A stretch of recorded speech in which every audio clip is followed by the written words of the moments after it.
Prosser here for Lifetime Enclosures and Lifetime Flooring. Football season is finally here, and with that, hopefully comes cooler weather. And if you've been wanting to upgrade your outdoor living space and just haven't pulled the trigger, you should call the experts at Lifetime Enclosures right now. From glass lanais to screened-in enclosures, Lifetime Enclosures and Flooring is the best in the business. Give them a call today. Lifetime Enclosures and Lifetime Flooring. Showroom just off Phillips Highway. Tell them Prosser sent you. This is your Southeast Orthopedic Specialist local sports update. I'm Andrew Gibson for 1010XL. This update brought to you by Awaken 180. Florida State has moved up 4 spots in the latest Associated Press Top 25 poll. With their convincing win over LSU on Sunday night, Mike Norvell and the Noles have moved up from 8th to number 4. That was one game. That was our first step, and it was a big step, right? You get a chance to be on this stage. You want to go play well, and I don't think we played our best game, but that second half that was a glimpse of what I think this team can do and where I think it can go. But there's a lot of things that we're going to have to clean up after. The Noles come in at number 4 this week in the AP Top 25 poll. Florida State received 3 first-place votes. It's 89 degrees at 3 o'clock. Time and temp brought to you by Bueller Air Conditioning. Stay cooler with Bueller. 1010XL is presented by Farah & Farah, the official personal injury law firm of the Jaguars. Protecting you and your family. Call 396-5555. Jacksonville. Hot day and it's a long way back to my home. Turn the radio on and hear it. My friends busy pretend that their voice counts, but nothing amounts to anything until I hear it from you. Frank, Hayes, Lauren, and Gibby. The Frangie Show starts now on 1010XL 92.5 FM. Hey, welcome in. Glad you're along for the ride on a Tuesday installment of the program. Hope you had a wonderful, long Labor Day weekend. I do have to ask all of you something, though, right now. I'm going to get right to it. I'm not going to beat around the bush. With both of you being Gator people like me, lifelong Gator people like me, and RJ, you got a driver's license, right? I do. Okay. RJ's got a driver's license. Okay. So let me ask the two of you, would you care to accompany me to the Rose Bowl or wherever it is? Yeah, Vegas. Vegas, it is Vegas, that's right. So not only do I get to watch FSU Georgia, I get to lose all my money. Do you care to accompany me when FSU and Georgia play for the damn national title? RJ, you have to drive because we're all going to be drinking heavily, just so you know, okay? You're the driver, okay? We're all going. Yeah, I mean, who wouldn't want to see that game? Yeah, that'd be great, wouldn't it? Yeah. It's not enough that Georgia wins every national title left and right now. Right. Now they're going to play FSU for the title. Yeah. And, by the way, it's going to go into 12 overtimes because that's the game it's going to be, just so you know. Yeah, that's certainly the way it feels like it's headed. I mean, FSU is really impressive. Gosh, really good. They really are. And so, look, I thought they'd beat LSU. I told you guys on Friday I'd be very surprised if LSU beat them. I was pretty convinced FSU was better, but I never saw that. I mean, they gutted them. I mean, they gutted them. Well, the thing, too, that I was really impressed with is LSU kicks a field goal with a nice drive to get into halftime. Right. Up 17-14. And a lot of times those kind of points at the end of a half can really kind of trickle momentum into the second half. And so at the time when it happened, I said, wow, that's really impressive that LSU was able to execute that. And, I mean, it didn't matter. I mean, Florida State just dominated them in the second half, outscored them 31-7. And what's different in the Noles now, and this is what I wrote on the Woolsey Morecambe college football blog on 1010XL, Florida State is now back to being the big bully in the trenches on both sides of the ball. The playmakers are how they came back onto the scene, and the playmakers are spectacular. But until they were able to be dominant on the defensive and offensive lines, it was never going to be fully back. They are monsters on the defensive front. To do what they did to LSU early in that game, to hold them on fourth down twice. One instance is first and goal from the 1, and then the offensive line was fantastic the whole game. Jordan Travis never got sacked, really wasn't under a lot of duress. the line is how Florida State has gone from good to national title contender.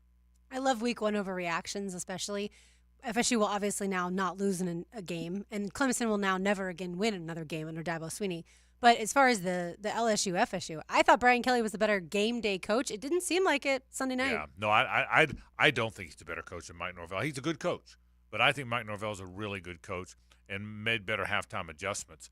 But so I hear you. But by the way, Brian Kelly's still a good coach. I think Mike Norvell's a very good coach. I think we're comparing two good football coaches. But back to your point, Hayes, when you're more physical than LSU, even when LSU's in a down year, which they're not, but when that's not being more physical than Furman. You're more physical. When you're more physical than LSU, which your take is right, even in the early going, you could tell it was going to be tough sledding for LSU when they got down in there.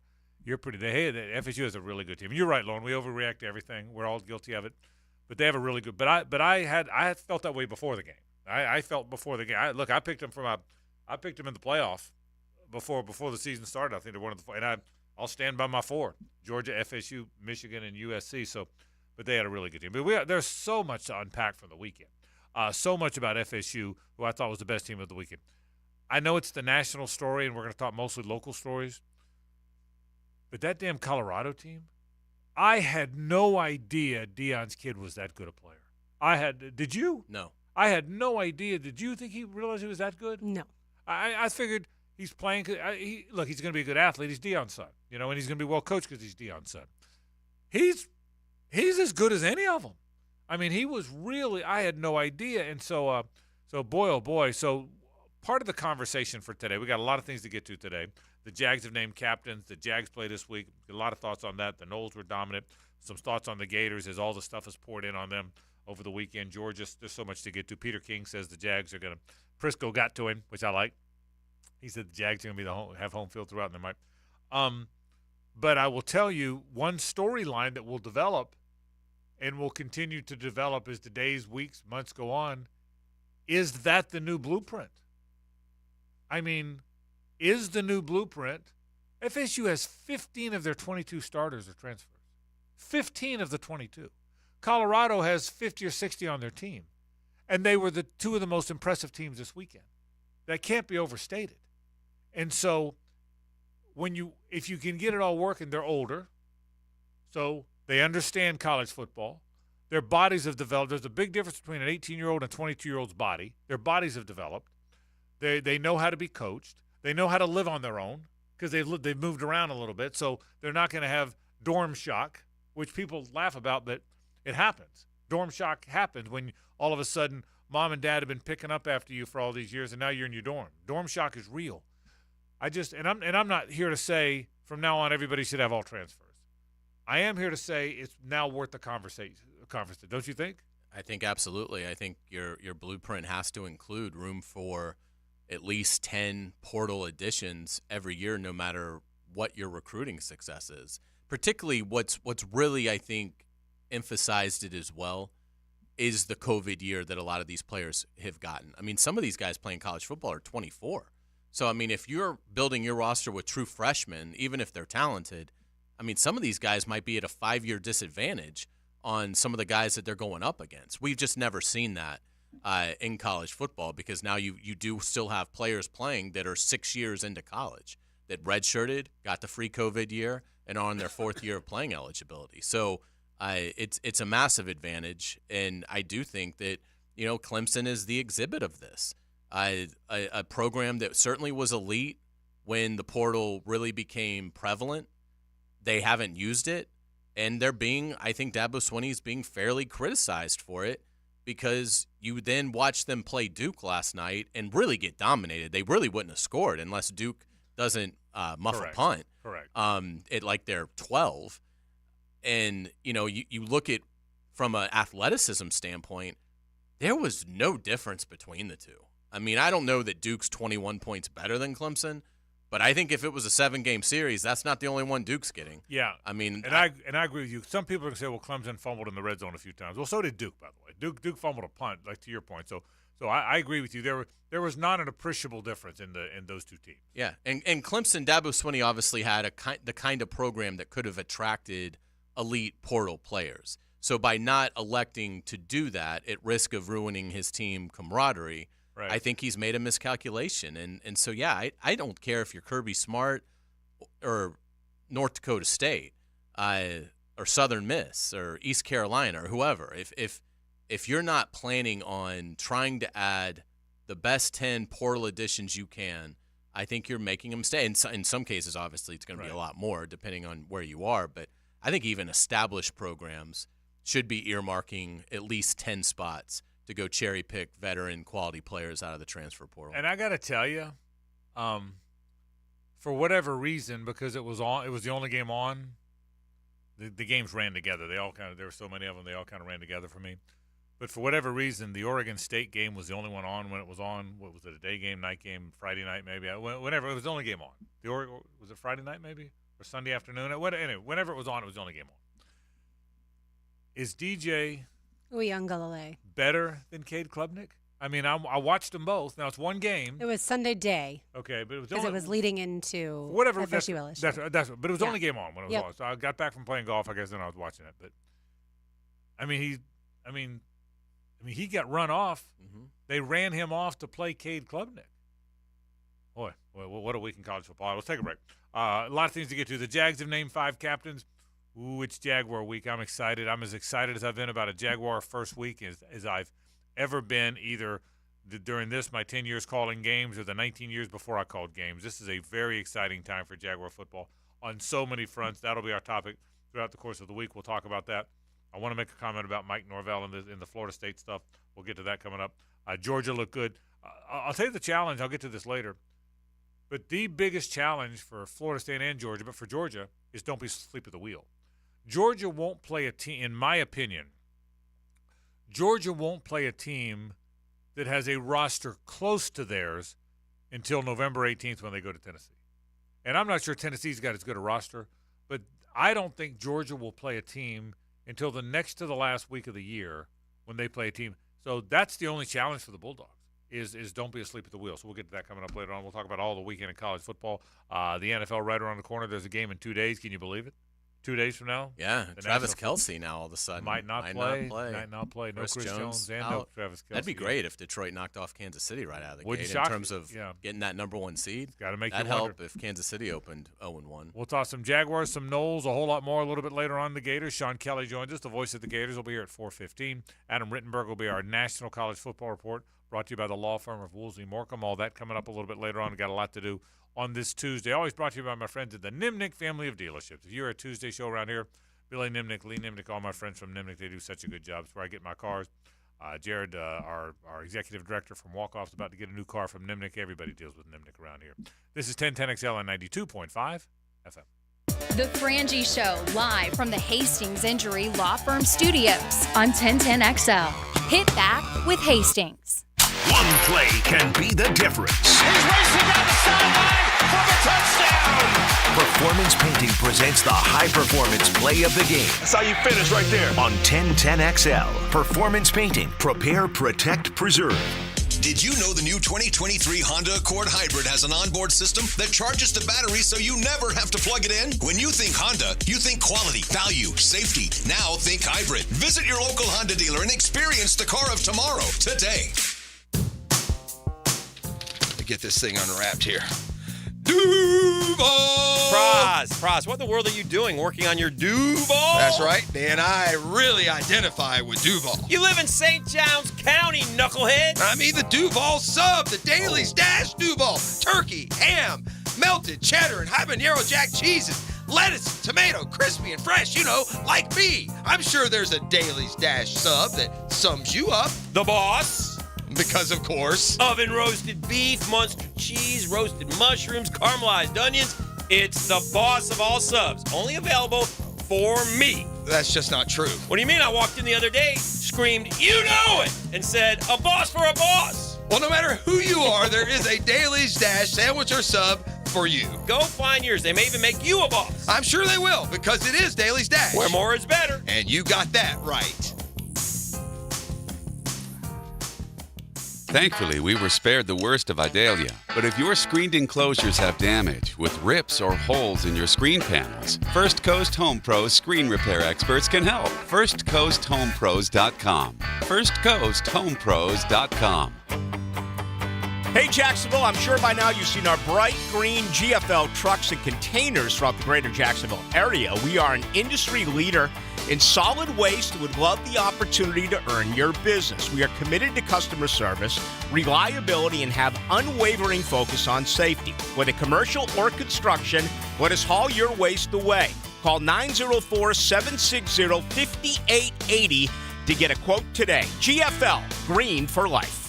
Yo, it's your boy ET, and I'm back at it again with my instant reactions brought to you by none other than Brackish Vodka. Be sure to check them out on all social platforms. You never know what I'm going to do or say. That's ET's Instant Reactions, powered by Brackish Vodka. Come on, somebody.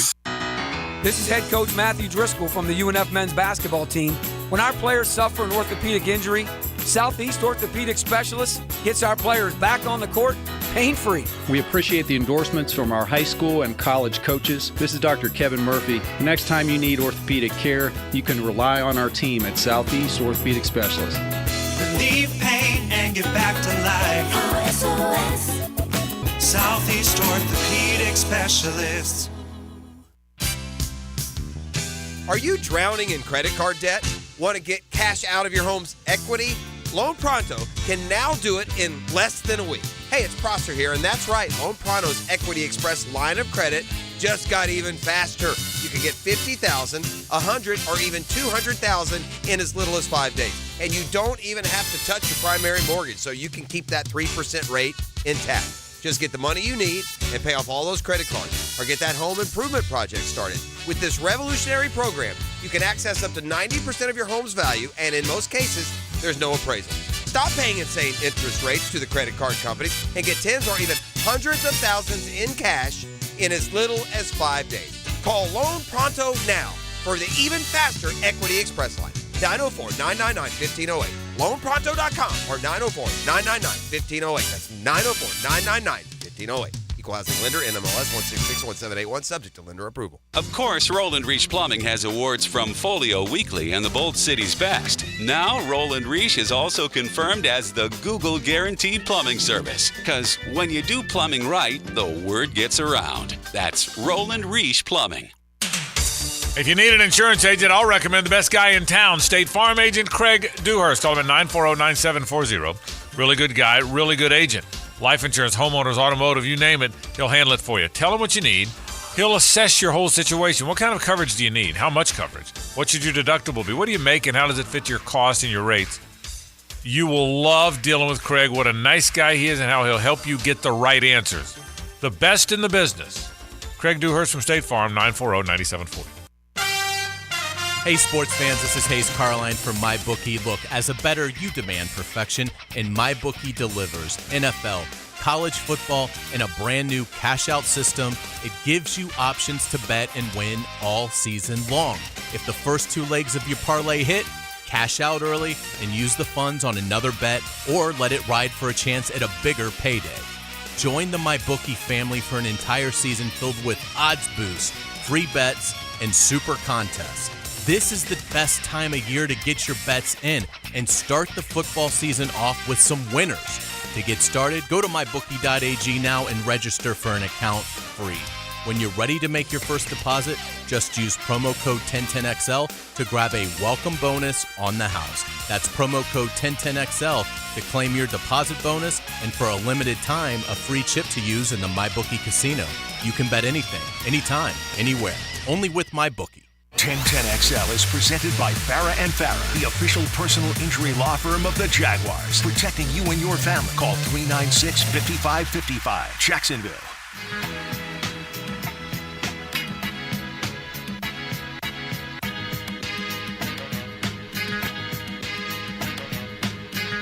It's a Nimnick Tuesday on The Frangie Show. Nimnick, your friends in the car business since 1941. RJ, how was your weekend? Good? Yeah, man. How about you guys? Yeah, well, ours was fantastic. And I tell you what, when I when I read out the picks results from week 1. Yeah, how about that? I'll bet RJ will be pounding that chest. I'm just saying. Should be. That's coming up later on the program, RJ. But I'd say a great start, bro. I'm just saying. I am here to win. I'm just saying. You feel? RJ Saunders, a former power forward from the Los Angeles High Marauders, and right out of the gate takes a big lead. So there is that. So I'll point it out a little later on. So well done. All right, and I'm very serious about this. You cannot, if you look at the big picture, you cannot overstate what Mike Norvell has done in those handful of years there. He was 8-13, would have been 8-15 if he'd have played Clemson, Florida. Frankly, 8-16 if they'd have played Virginia that same year. Both teams came to Tallahassee and played the game. You cannot overstate. He got there. The thing was a mess. Nobody cared. Nobody went to the games. Nobody cared. They thought Florida State was dead and gone. And because of all that, he couldn't recruit against Alabama and Georgia and LSU, frankly, Florida. He couldn't recruit against those teams, so he wasn't getting the recruits they were getting. He had to learn how to be a Power 5 coach. They made some very bad tactical errors, including the end of the game against Jacksonville State. So he wasn't a perfect coach out of the gate. But he said, you know what? I'm going to build a culture.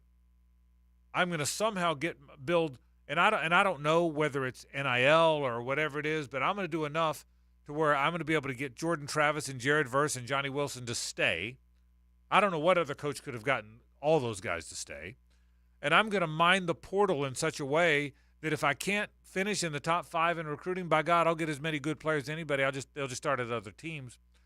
The plan he put in place, and I know it's only one game. I get it. And I believe me, I get it. I'm not trying to overstate this. But what he did to build what they appear to have at Florida State now is one of the most mind-bogglingly good coaching jobs you'll ever see. Now, again, if they all of a sudden go get upset twice in the next 6 weeks, then it doesn't matter. And, by the way, Clemson is going to show up in 3 weeks. I can tell you that. And that game is at Clemson, and they're going to show up ticked off. So I wouldn't write it down yet. But the job he has done building that thing with where he came from, with where they came from, the people that doubted, the people that didn't care, is pretty amazing stuff, and it showed up on Sunday night. It absolutely did. And what I think it's so interesting that he's done is he's able to find guys in the transfer portal that aren't necessarily from the best schools. Jared Verse from Albany, who on earth would have identified that school? I mean, obviously once you watch him, he's dominant. But the fact that he was able to find him, I mean, that's tremendous. And then, like you said, Frank, to get him to stay is also amazing. Jaheim Bell from South Carolina, yes, he was talented, but not necessarily, one of the elite programs in the SEC. And he comes in and obviously is really good right away. So Mike Norvell kind of fell into Jordan Travis, but almost every other player that's outstanding on that team, he had influence over them either coming to the program or staying there. And everyone wants to talk about now next year already for FSU. Well, what is he going to do next year when all these players leave? How about just sit back and watch how this season goes and enjoy that talent, which I think we're going to enjoy. I'll use that term loosely as a Gator fan, but enjoy that talent all season long. They're going to cruise cruise for the next 2 months, I think. That Clemson is – I can't imagine that in 17 days Clemson is going to be radically better than what they were the other night. And even if Clemson ends up being good, and they absolutely could still end up being a 9-3, 10-2 good team, and it is at home. The eye test tells you these two teams are light years apart now, just like it does with Florida and Florida State. And so you look at what Florida State has coming up. I mean, they've got Southern. They're a 30-point favorite Saturday against Southern Miss. They go to Boston College, who's pitiful. I think they're going to shred Clemson because, they've been counting the minutes to get to that game. Then you have a 3-game homestand, Virginia Tech, Syracuse, and Duke, who's a nice story but isn't going to be able to compete with the Noles. Then you go to Wake Forest, and Sam Hartman isn't there anymore. So, I think they cruise through Halloween, and then maybe Pitt at Pitt November 4th is somewhat difficult. We'll see. You got obviously rivalry games in November against Miami and Florida, but boy, I think the path sets up perfectly for FSU. And whether it's Clemson or North Carolina that they see in the ACC title game, you're right about you can't crystallize opinions in week 1, but you can believe the eye test in week 1. The eye test tells me that Florida State is spectacular this year. Well, and I think part of that, too, is we had, or at least I, had such high expectations of LSU. I thought LSU was as talented as Florida State coming into the season based off of their recruiting and based off of how good some of their skill position players are, and they collapsed. I mean, for Brian Kelly to say what he said about we're going to beat the heck out of Florida State, well, you better believe that your team is going to back it up. And it just certainly the play calling early in that game and then just how Jaden Daniels was harassed all game long. I didn't think Kelly came up with anything in the second half to help his team win. No, obviously the better halftime adjustments were all FSU. They clearly were. And look, I'll say this. Here's what else you've created. About Keon Coleman, should I have known he was that good? I mean, I don't watch a lot of Michigan State football. No, I mean, I don't think But should we have known that? I don't think so. Probably because they weren't able to get him the ball like Jordan Travis can. I mean, Jordan Travis has really developed. I mean, they're backed up inside their 15. He throws a beautiful deep ball. Obviously, Keon Coleman with his ability to high point is, I mean, he's getting a lot of NFL buzz now. There's, that he's going to be a late first-round selection, maybe even higher. So my guess is no, we didn't know, but probably because Michigan State wasn't doing a great job of making sure he was getting the ball. Yeah, or keeping their guys. So, but here's the other thing. People say, well, once FSU starts recruiting, it'll go back. I don't think it'll go back. I don't think it should go back. I think, to the point you made earlier, they've laid a blueprint that you got to have a collection of both. But no one's going to have 50-50 or whatever, so some teams are always going to have more. I think Florida State will always have more transfers because it's working. And now the word is out. If I'm a transfer now at Tulsa, if I'm the best defensive end in the country at Tulsa, but I want to play one more year of college football, well, the word is out that that's where you go. That's where the transfers go.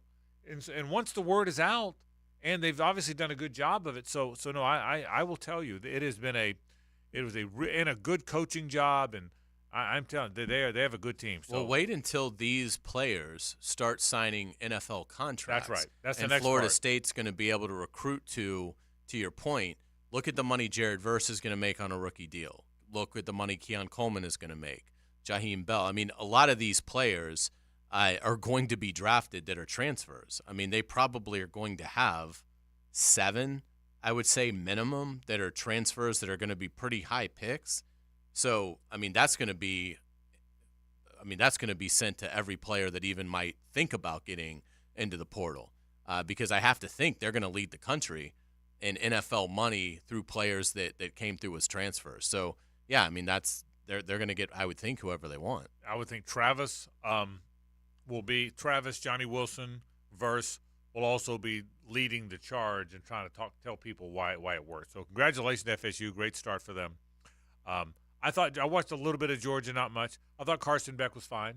I think he was 21 to 31, 294 yards for a touchdown. But Georgia's not going to get pushed. He ran for one too, which was snazzy. And he ran a touchdown in. I thought Milroe looked better than I expected. I didn't like him as an Alabama quarterback, but he looked better than I thought. He threw the ball better than I expected. That first touchdown pass when it's a bad snap, then my goodness. And you knew he could do stuff like that. You knew he was a good athlete, but the league will be interesting. Do you think LSU, it was just one of those days and they'll bounce back and still get to 9-10-11 wins, or do you think they're in trouble? No, I think they're good. I mean, I think they'll get to 9 wins, something in there. I mean, I thought Alabama would win the division, but I think LSU can absolutely finish second in the West and make a New Year's Six bowl. So I don't think they're going to run the table. Right. I don't think that happens. But and they were down their best defensive tackle, so who now comes back. So we'll see. But my guess is they're going to lose at least once, if not 2 times. Playing the schedule they're playing. Yeah, it'll be interesting to see. So for sure, interesting stuff. What about that Colorado game? I got to tell you, a buddy of mine who lives in the neighborhood, diehard, my friend Brian, diehard TCU fan. He and his wife went to the game. I can only imagine. Now he saw a great game, but nobody could have seen that coming. Colorado now, they're going to beat Nebraska this week, although that line's 1.5. Wouldn't you have thought? It's close. Yeah, it is a close line. It's been moving dramatically towards Colorado. Yeah, they were a 5-point dog before this weekend. Correct. For that game, mm-hmm. and that's changed. But I don't. To your point, I don't think it'll end up being Colorado at 9.5. Right. So imagine, by the way, if FSU had Travis Hunter. who originally committed to go to Florida State. That's right. Now, I don't know that he would play both ways on FSU, but certainly. But that's a great point, though. He looked fantastic Saturday. And remember, one of the things we're going to ask about today, we're going to do the Bold City Buzz a little bit later on the program. If you're an FSU fan, do you wish you'd pushed harder for Deion because it looks like he's going to be so good? Or you're pretty damn happy with what you got? I think you got to be happy with what you would got. You think, might have right? the best team in the country. You would think. But we'll do that on the Buzz a little bit later on. I think Florida fans who used to say, "Oh, FSU might get Deion Sanders at some Right. point in time," now are going, "Are we going to be the team that gets Deion Sanders?" Honestly, not just Florida fans, opposing fans mocked the whole thing. Opposing fans mocked the thought that Deion would be good. They mocked the fact that Norvell would turn it around. The running joke was it didn't matter because Deion's not going to be able to do it at a real level, and Norvell. Well, they both turned out to be really good, it looks like. I mean, it's 1 week. I know that. I hear Gator fan out there yelling at me, it's been 1 week, Frank. No, I know it has. But it's been one pretty impressive week for both of them. I don't think Gator fans are yelling at you. Yeah. I think they watched a lot of college football this past weekend and realized that procedurally, every other team knew at least how to line up, didn't have special teams blunders. I mean, you didn't see anything as sloppy as Florida's offense. I got a lot of thoughts about the Gators coming up later on. But let's take a break. When we come back, let's get into Jaguars football. There's captains. Have you seen there's captains? I have. You give me 5 captains, I'm having a good day. That's next. Stay with us. The Frangie Show, live from the Hastings Injury Law Firm Studios on 1010XL. Hit back with Hastings. Prepare yourself for the most anticipated season in Jags history with 1010XL's Jags Roundtable. Jeff Prosser, Aaron Beasley, and Mike Duraco. Discuss, debate, and dream about the new era in Duval football. Get the Jags Roundtable where you find podcasts. Brought to you by Kingfish Pest Control, proud partner of the Jacksonville Jaguars. This is Josh Woolsey with Woolsey Morecambe. When deciding what lawyer to trust with your car accident or injury case, the most reliable way is reviews and results. You want to be treated well, and you want a great result. Woolsey Morecambe's reviews are through the roof, and I challenge any law firm to compare results. Clients continue switching to us from other firms because we continue delivering. Recently, a car accident client left a big firm, and Woolsey Morecambe got her 10 times what they said it was worth. If you want to be treated right and want great results, call Woolsey Morecambe, 638-4235. Get ready for the power of Godsmack live on their new world tour with special guests Atreyu and Flat Black featuring Jason Hook, formerly of Five Finger Death Punch, coming to Daly's Place September 6th. Featuring songs from their new album, Lighting Up the Sky.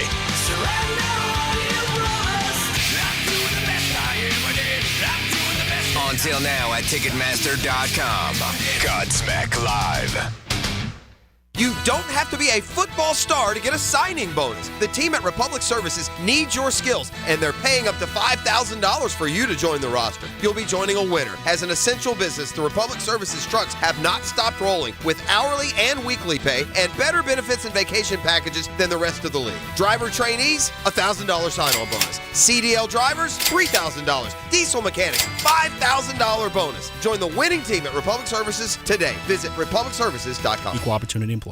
The rainy season is here, and protecting your property from flooding is vital. Duck Rooter is your storm drain maintenance experts. Call us today at 904-862-6769 to schedule your VACCON appointment. That's 904-862-6769. Follow the Bulldogs as they guard their championship trophy. It's the quest for a three-peat. I'm Andrew Gibson. Can Georgia win 3 in a row? I'll tell you what you need to know on the Bulldog Report. Brought to you by Travis Cummings and the Bailey Group on 1010XL.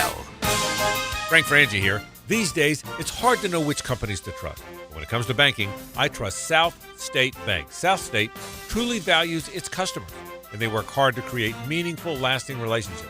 I love going into my local branch. I see the same smiling faces I've seen for years. South State is the largest bank headquartered in Florida, so they're able to offer all the banking services you need. You can trust South State Bank. Banking forward. Member FDIC, equal housing lender. The First Coast has voted. Jacksonville Orthopedic Institute is proud to be chosen as Bold City's best in the orthopedic practice and physical therapy and rehab centers categories once again. For the last 29 years, JOI has continually strived for the highest level of orthopedic surgery and rehab care. As the needs of the community evolve, so will they. That's why coaches, parents, and athletes choose JOI. Call them at JOI 2000 or visit JOI.net. JOI, where the pros go. Men, if you're struggling with erectile dysfunction or PE, the medical providers at Prime Men's Medical Center offer breakthrough treatments that eliminate problems in the bedroom without pain or surgery. Listen to a specialist in men's health. I'm Dr. Simovitz. Prime Men's Medical Center offers the most advanced treatments to eliminate ED and PE. 98% of men experience instant results on their first office visit. They're even lasting 90 minutes or longer, regardless of age or medical history. Don't just take our word for it. Call Prime Men's Medical Center now for our limited time offer. Your initial consultation and first treatment are completely free. You'll see instant results right in the office. You'll even get a gift that enhances your performance in the bedroom. All this, worth hundreds of dollars, is free if you call now. 904-664-8217. 904-664-8217. That's 904-664-8217. Need cash? Beaches Jewelry and Pawn has cash available. Ready to buy guitars, surfboards, jewelry, firearms, tools, and especially gold. They need it all. Selling or pawning, get cash on the spot at Beaches Jewelry and Pawn in Jacksonville Beach. The best time of the year for blue crabs right now at the Blue Crab Crab House. They've been open since 1996, and they are a staple here in Duval. Sundays, you have the Bloody Mary specials. Mimosas as well, $2.50 noon until 5 o'clock. Of course, each and every Tuesday, $2 margaritas. Wednesday, $1 oysters. Right off of San Jose on Jewington Creek Road, it is the Blue Crab Crab House. Hey Jaguars fans, are you tired of being late to the game because you're stuck in traffic? Join the thousands of other Jags fans who already know the smartest way to get to Everbank Stadium is on JTA's Game Day Express. Shuttles run from 5 convenient locations around Jacksonville, including the Kings Avenue parking garage near downtown. Passes are exclusively on the MyJTA mobile app and start at $10 with a single game and season-long passes available. The JTA Game Day Express, where you are winning before the game even starts.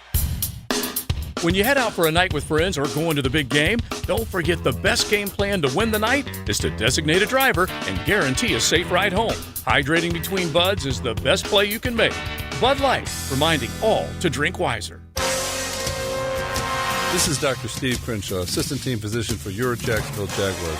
Here's the latest update on the Jaguars brought to you by Baptist Health and JOI. Jaguars fans, at long last, it is week 1 of the 2023 NFL season. Jaguars wide receiver Christian Kirk on the week 1 matchup against the Indianapolis Colts. It's a big game for us. Anytime we talk about divisional opponents, that's the biggest games on our schedule because that's step number 1 in getting to where we want to be is, taking care of our division. So, to be able to come out week 1, those are already kind of heightened atmospheres, going into divisional territory and whatnot, being on the road in their stadium. And, we know how much this game means to them as much as it means to us just to be able to get that. So, we expect to go out there and definitely, start off with a bang. Christian Kirk, courtesy of Jaguars.com. I'm Andrew Gibson with your Jacksonville Orthopedic Institute Jaguars update. 1010XL is presented by Farah & Farah, the official personal injury law firm of the Jaguars. Protecting you and your family. Call 396-5555. Jacksonville.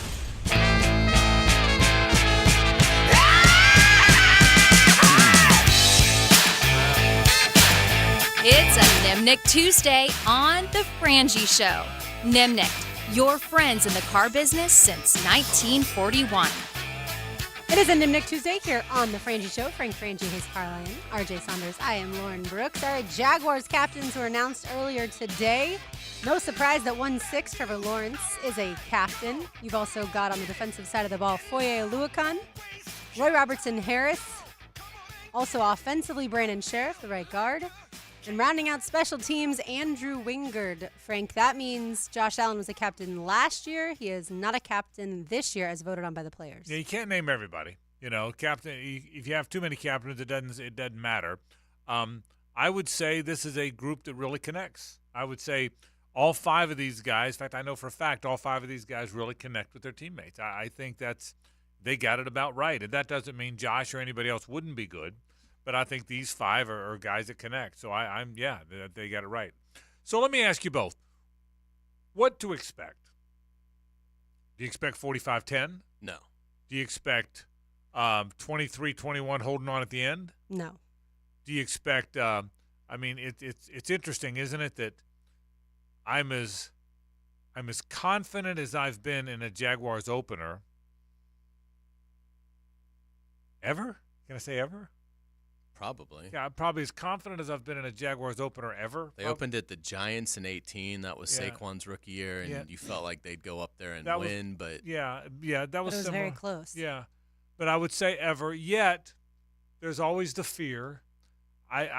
Because even though it's his first game, and I don't think Anthony Richardson's going to have great numbers in that game, I fear what happens if he does.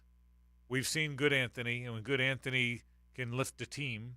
Now it's the NFL, not college football, but I'm so confident. And again, hopefully the team doesn't feel this, but the team's gonna go play a football game. We don't have to. We're broadcasters and observers, but I'm almost nervous that I'm so relatively confident. Does that make sense? Yeah, it does. You can be nervous that you're so confident. Sure, because it's an any given Sunday league, and it is a divisional opponent on the road in week 1. So all that would line up towards being a really difficult challenge. I just think what trumps everything is that the Colts don't really know who they are right now. They don't have their best player in Jonathan Taylor. They might not have one of their best defenders in Shaq Leonard, who's going through concussion protocol. They just don't seem ready for the start. And they've got a rookie head coach. So there's the will he be a debacle question that's still out there. That's before you get to Anthony Richardson. So I think it's really a really tough assignment for the Colts because really I'd say the first defense that Trevor Lawrence showed that he could recognize and beat was this Seattle-style defense that he's going to see. You go back to Trevor's rookie year and how well he finished against the Colts, and then certainly last year I thought he played pretty well against the Colts, and so I think when you look at it, he's got a very good grasp of I think what's going to be asked of him. So I don't think it's 45-10. I do think it's a game that is probably somewhere around 27-13, 27-10. And to be honest, the thing that scares me the most is Gardner Minshew throwing more passes in this game than Anthony Richardson. That it doesn't go well early, that Richardson maybe gets, a little dinged up for whatever reason.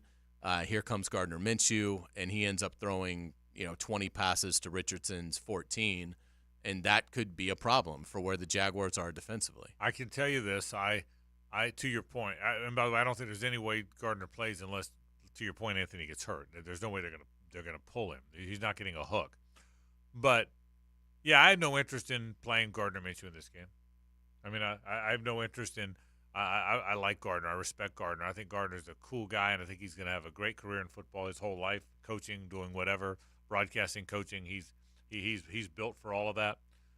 But he would bring a chip on his shoulder that I'm not interested in playing. Do I think he would beat the Jags? No, I don't. I think the Jags would win no matter which one of those play quarterback. But to Hayes' point, I'd rather play the rookie, and I'm glad that they're playing the rookie. Well, certainly Gardner has way more experience, and chip on his shoulder aside, he knows how to pick apart a defense. Even if it's dinks and dunks and not deep balls, he still knows how to move the ball down the field. That's what we're going to find out is, can Anthony Richardson do that against an NFL defense? Obviously, the three of us don't think that he can based off of what we've seen, but Shane Steichen came from Philadelphia. Jalen Hurts is a really good quarterback. He was a young guy, and he did super well. Now, granted, he has a lot more weapons around him. I don't think the Colts receivers are very good, and that's where I think the Jaguars will end up winning something like 28-17, is the attack of the Jaguars offense. I think there's not a Colts defender that can stay with Calvin Ridley, and I think the Jaguars will use that, use Evan Ingram, certainly use Etienne Bigsby, and I think it's a somewhat almost vanilla game for the Jags as they kind of cruise past the Colts. Does Ridley go off? Yeah, probably. I think it's the game he probably goes off. I got it more 31-14. I got it more a little higher, but essentially the same game you guys talked about. Not much difference. But I got it 31-14, so which is a big spread at the NFL now. What's the line, by the way? 5. Yeah, so which is an NFL line. So yeah, so I would think, but I think it'll be a little bit bigger than that. But I will tell you there's an energy, there's a buzz, it is so palpable, and we're still they haven't played a game in a while, and we're still almost a full week away from it, more than half a week away from it. But there's a buzz about this team that I am so excited about, and assuming they do win, and despite the fact that Chris Jones isn't going to be there, and the fact that Travis Kelce could miss the game, and I know everybody thinks the Lions are upwardly mobile. I think the Chiefs are going to win Thursday night, and I think the Jaguars are going to win on Sunday. And how much fun will that week be next week? Just all week long. I mean, because for us, that as regular season games go now, that's got to then be, I assume it's a CBS game. I know they switch them up a little now, but that's got to be Nance and Romo, doesn't it? I don't know what else is that week. You would think. But I would think the Chiefs coming to the Jaguars has to be a Nance and Romo game. And so then I would think it's a Nance and Romo game all week long we talk about it. So, again, helping that would be them winning this game this week, but I think that's a big part of it. I know Devon Hamilton. How much of a concern is that this week? This week, I don't think it's a tremendous concern. I'm not even really sure it's, from a matchup standpoint, that big of a concern for the Chiefs. It's a big concern against Houston because Dameon Pierce is the kind of player you'd like to have Devon Hamilton on the field to combat that. Houston is really going to try and ground you with a rookie quarterback and C.J. Stroud on the road. So it's unfortunate that he won't play in that game. But I think right now with Jonathan Taylor out, you'd certainly take that trade, Taylor for Hamilton. And then the Chiefs, I just don't think are going to run it enough between the tackles. Why would you? Why would you take the ball out of Mahomes' hands? So I don't think it's going to hurt him this week or next, but I think it could hurt him in week 3. I think it is Nance and Romo because the only other game opposite the Jags-Chiefs at 1 o'clock would be Chargers at Titans. That's also CBS. But I would think that you're going to take the rematch of the divisional. I would too. That's a good game too, though. Sure. What are the other AFC games? Raiders at Bills, Colts at Texans. Oh, Raiders, there's another good one, Ravens-Bengals. But if Joe Burrow's not playing, I don't know. Yeah, they get rid of the Ravens. CBS has the AFC and Fox has the NFC. I think it's all just an open draft. Is it now? I don't think they have that anymore. I know that's coming, but I didn't think that was here yet. Okay, maybe. From what I can see, at least judging by just clicking on a few different AFC, they all say CBS and NFC say Fox. Yeah, I don't think I think we're headed for that, but I don't think we're completely there yet. Speaking of that, the Big Ten CBS that you tweeted us. I had to share it with you guys. I hated doing it so bad, but I felt like there was an obligation to share, especially because it was Bloomington. That was the funniest thing. I mean, just for your own dignity, can't you make sure that your first game is in Columbus or Ann Arbor or State College? How do you think Nessler felt? Oh, I don't know, but when I heard that, I cracked up. I said, I gotta share it with them. I have no choice on this one. If Ravens are playing the Bengals, that's where Nance and Romo will be. I was wrong. If Burrow's starting, yeah, it's still a little bit up in the air. It is, but I would think he's going to. Boy, I tell you what, Ravens, Bengals, Chargers, Titans, Chiefs, Jags on the same day. Wow, that's some good AFC ball there, man. Well, that's the thing about that's potentially 6 playoff teams all playing each other in week 2. This conference, how about that week? This conference has 9 good teams, and that doesn't include the Titans, right? Who might end up being pretty good. So, I mean, there's such depth that, almost every week you're going to have just unbelievable matchups. Yeah, Nance and Romo can't do every game. They can only do one a week. Yeah. Yeah. The Titans open against the Saints this week, so they've got a couple pretty challenging ones right out of the gate with the Saints and the Chargers. Yeah, but the Jaguars-Chiefs made it farther in the playoffs than the Ravens did. I agree, but that doesn't necessarily mean they think that'll be the best ratings, But yeah, I mean, if look, the Chiefs are always position A, and if the Chiefs at Jacksonville with Trevor, I would think Patrick Mahomes and Trevor Lawrence is a pretty goddamn good pick. That's what I would think. I would think that's hard to beat. I would think Patrick Mahomes at Trevor Lawrence would be pretty hard to pass up. But Lamar Jackson, Joe Burrow is pretty good too. Sure. Yeah, I mean that I hadn't thought about that one. So, the AFC is going to be there's going to be some. It's only room for 7 teams. Yeah. The final thing, how much Tank Bigsby are you expecting? How much number 4 are we getting on Sunday in Indianapolis, Indiana? say 8 touches, something like that. Probably right in there. I would say a little more. Yeah, I think Probably, more I'd go too. like 15. I think there's going to be, so I don't know if I'll go 15, but I think there's going to be, without getting into number of touches, I think the game's going to end. It's going to be 4-15, and we're going to go, you know what? Tank was a factor. I think he's going to be a factor in the game. Now, that doesn't mean Travis Etienne's not, but I sense at the end, we got all week to talk about that. We have 3 more days of shows before we get to the weekend. But I think Tank Bigsby's a factor. I think he's a factor all year long. I think he is a prominent part of the offense. A lot of times the backup running back is not. The backup running back is the third down back. He's a guy that he's a short yardage back. He has a role. But in my opinion, I get this hunch that Tank Bigsby is going to be a very important part of this team's offense. And that, to me, is not because Etienne has not done everything to be ready or that he's not going to have a great season. I think it's just because they want to preserve him a little bit. And instead of giving him all the carries like you pretty much got all last season, they're going to say, let's redistribute that a little bit so he's fresher when it really matters. Yeah, so it'll be interesting to see. Let's take a break. When we come back, I thought about the Gators. Sean Kelly, by the way, comes up, not next segment, but the segment after that. He'll talk about what it was like on that plane coming home and the mood around the program after the loss to Utah. But we'll talk a little Gators after this. Stay with us. You've waited patiently, and the wait is almost over. NFL football is back. That's awesome. Kickoff week on 1010XL is brought to you by River City Lighting and Roland Reich Plumbing. Let the games begin. The Frangie Show, live from the Hastings Injury Law Firm Studios on 1010XL. Hit back with Hastings. Frank Frangie here for Stanley Pools. There's a reason so many of my friends and our listeners have had Stanley Pools build their pools and now maintain their pools because Stanley Pools truly cares about their customers. Stanley Pools is locally owned and has been serving our community for 35 years. For all of your pool needs, call Stanley Pools at 269-7277. That's Stanley Pools, a family tradition of fine swimming pools. 269-7277 or find them online at stanleypoolsfl.com.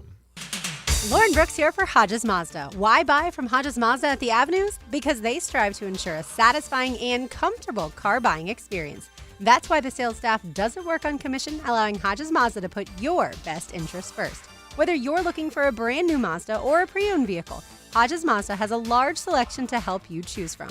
And every vehicle purchased from Hodges Mazda comes with 2 years free maintenance and free car washes for life. Now that is peace of mind. So visit Hodges Mazda today or shop online at HodgesMazda.com.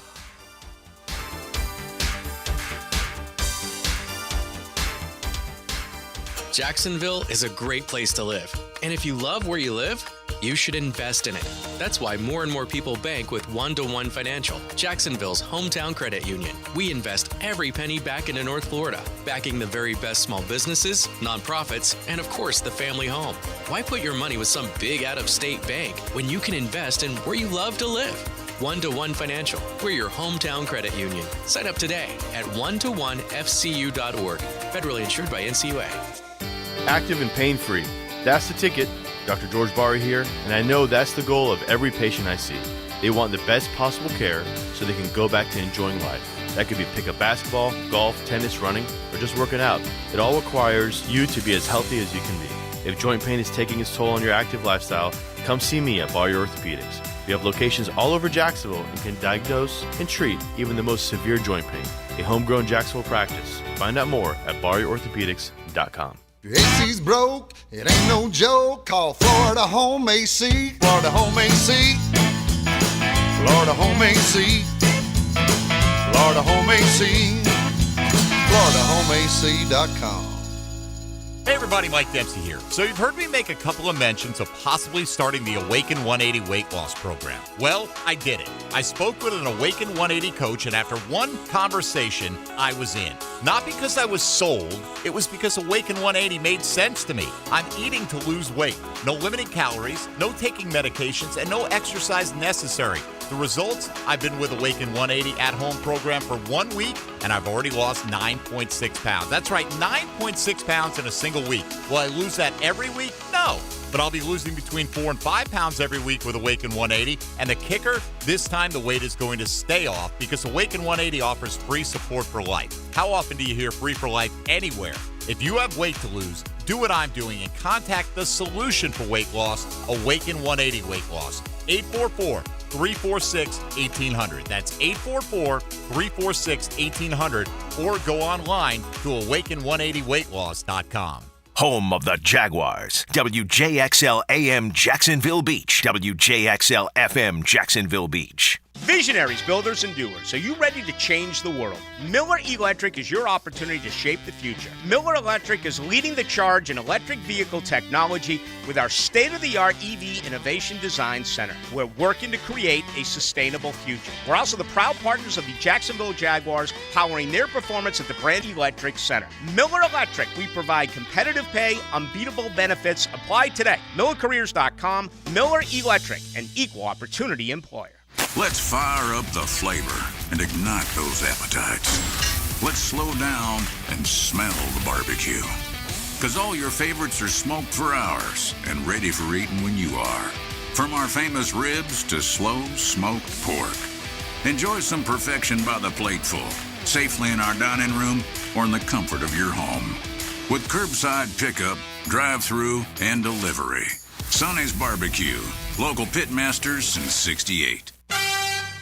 Hey, sports fans, this is Hayes Carline from MyBookie. Look, as a bettor, you demand perfection, and MyBookie delivers. NFL, college football, and a brand new cash-out system. It gives you options to bet and win all season long. If the first two legs of your parlay hit, cash out early and use the funds on another bet, or let it ride for a chance at a bigger payday. Join the MyBookie family for an entire season filled with odds boosts, free bets, and super contests. This is the best time of year to get your bets in and start the football season off with some winners. To get started, go to mybookie.ag now and register for an account free. When you're ready to make your first deposit, just use promo code 1010XL to grab a welcome bonus on the house. That's promo code 1010XL to claim your deposit bonus and for a limited time, a free chip to use in the MyBookie casino. You can bet anything, anytime, anywhere, only with MyBookie. This is your Southeast Orthopedic Specialist local sports update. I'm Andrew Gibson for 1010XL. This update brought to you by Andy's Automotive and Truck Service, LLC. Gators head coach Billy Napier addressed the media ahead of this weekend's home opener against McNeese State and spoke about the biggest lesson he learned from their Week 1 loss at Utah. The lesson here is that execution wins. And, I think having the discipline to execute in the moment is something that this game requires.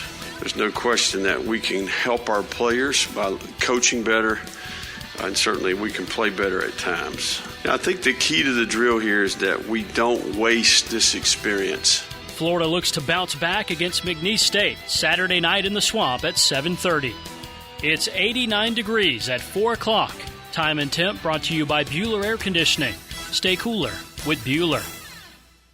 1010XL is presented by Farah and Farah, the official personal injury law firm of the Jaguars. Protecting you and your family. Call 396-5555. Jacksonville.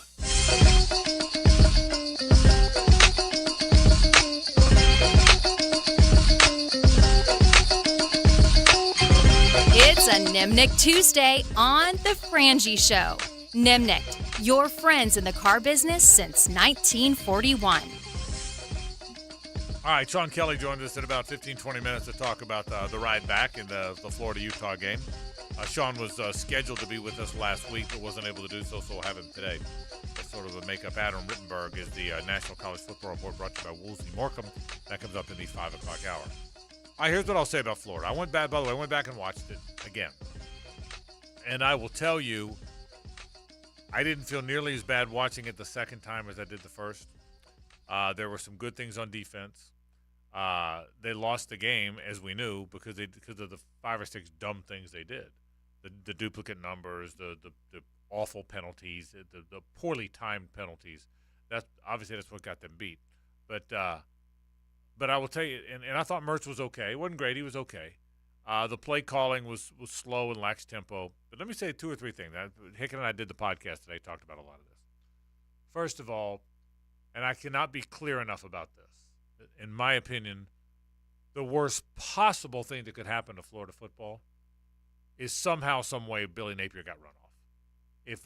If no matter what happens this year, if Florida's hiring another coach next year, I don't know that they'll ever pull it out. I don't know that they'll ever save it. So the last thing, Swamp Blizzard 34 or anybody on social, the last thing you should want is the coach to go away. Because if they do it again, especially when they're on the cusp of bringing in good players, I'll tell you this.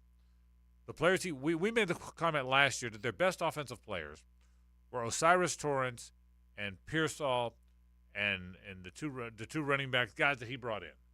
Well, I can tell you, if you go back and watch it again, T.J. Searcy and Kelby Collins and Shamar James, who's a good player, by the way, Miguel Mitchell, their best players are the ones he's bringing in. They're still the best players are still the guys he goes and gets. They're still the best players. And it's clear he's got a bunch of them coming in. Now, he's got to learn to coach them. The point I made about Norvell had to learn how to be a Power 5 coach. Well, so does Billy. He's got to learn how to be a Power 5 coach. It's clear he's not there yet. It could not be more clear. But the worst thing that could happen is you run him off and try and rebuild again. That's the worst thing that could happen. What I'd like to see him do, I think he's too organized. I think there's too many systems in place. I didn't love his press conference yesterday. The accountability and learning experience and priorities and I know coaches talk that way. I wanted more specifics. Here's why we messed up the substitution. Here's what we got to do better. And there's a little coach speak. But I think he's too organized. I made this point to Hicken. All right, I'm a uniform guy, right? You guys aren't uniform guys, but indulge me for a second. Did you know that Florida has already released the uniform combination for the entire season? Yes. Yes. Okay. Because they're not wearing orange pants, which I love. Right, which for the first time. Yeah, but regardless of what you feel about the uniforms they wear, I don't want to be so organized that you release it for the whole year. That's got to be a gut feel. That's got to be your captains coming in when you go to LSU and saying, hey, Coach, let's wear all orange again because we wore that when we stopped Darius Geis and let's do that. Or, Coach, let's wear the white helmets or whatever. That's gut feel, man. Don't be too organized, too planned out. I think the offense is like that too. Come back to stuff that works. If the reverse to Trey Wilson works, run it again, even if your script says, no, can't run it again because that's not scheduled until play 22 and we're only on play 7. I just think, you know what I mean? I think there's some coaching's gut feel and coaching saying crazy stuff and coaching is saying what you think instead of so regimented, so measured. So I would like to, I think he's going to be a good coach. The worst thing that could happen is running off Billy Napier. The worst thing that could happen. He's got to learn to be a coach. He's got to learn to be a Power 5 coach. But I almost think they're too buttoned up in some ways. Does that make sense? It does make sense. I didn't like his press conference either because he was asked again about the duplicate numbers and not having a special teams coordinator that's one of his on-field assistants. And he basically was asked, does it change how you view, like, the infrastructure of things? And he basically got, for him, kind of bowed up and was like, this was one specific mistake, and it does not reflect upon the infrastructure that we have in place. It was a specific mistake because we had 3 different scenarios that we were getting prepared for. You know, whether that was they were going to punt, they were going to go for it, or they were going to try a long field goal. Well, welcome to coaching, pal. I mean, that's what this is. It's split-second decisions with your personnel. You don't know what's going to happen. No one has a crystal ball on the sidelines. You've got to make these decisions, and you can't give away possessions.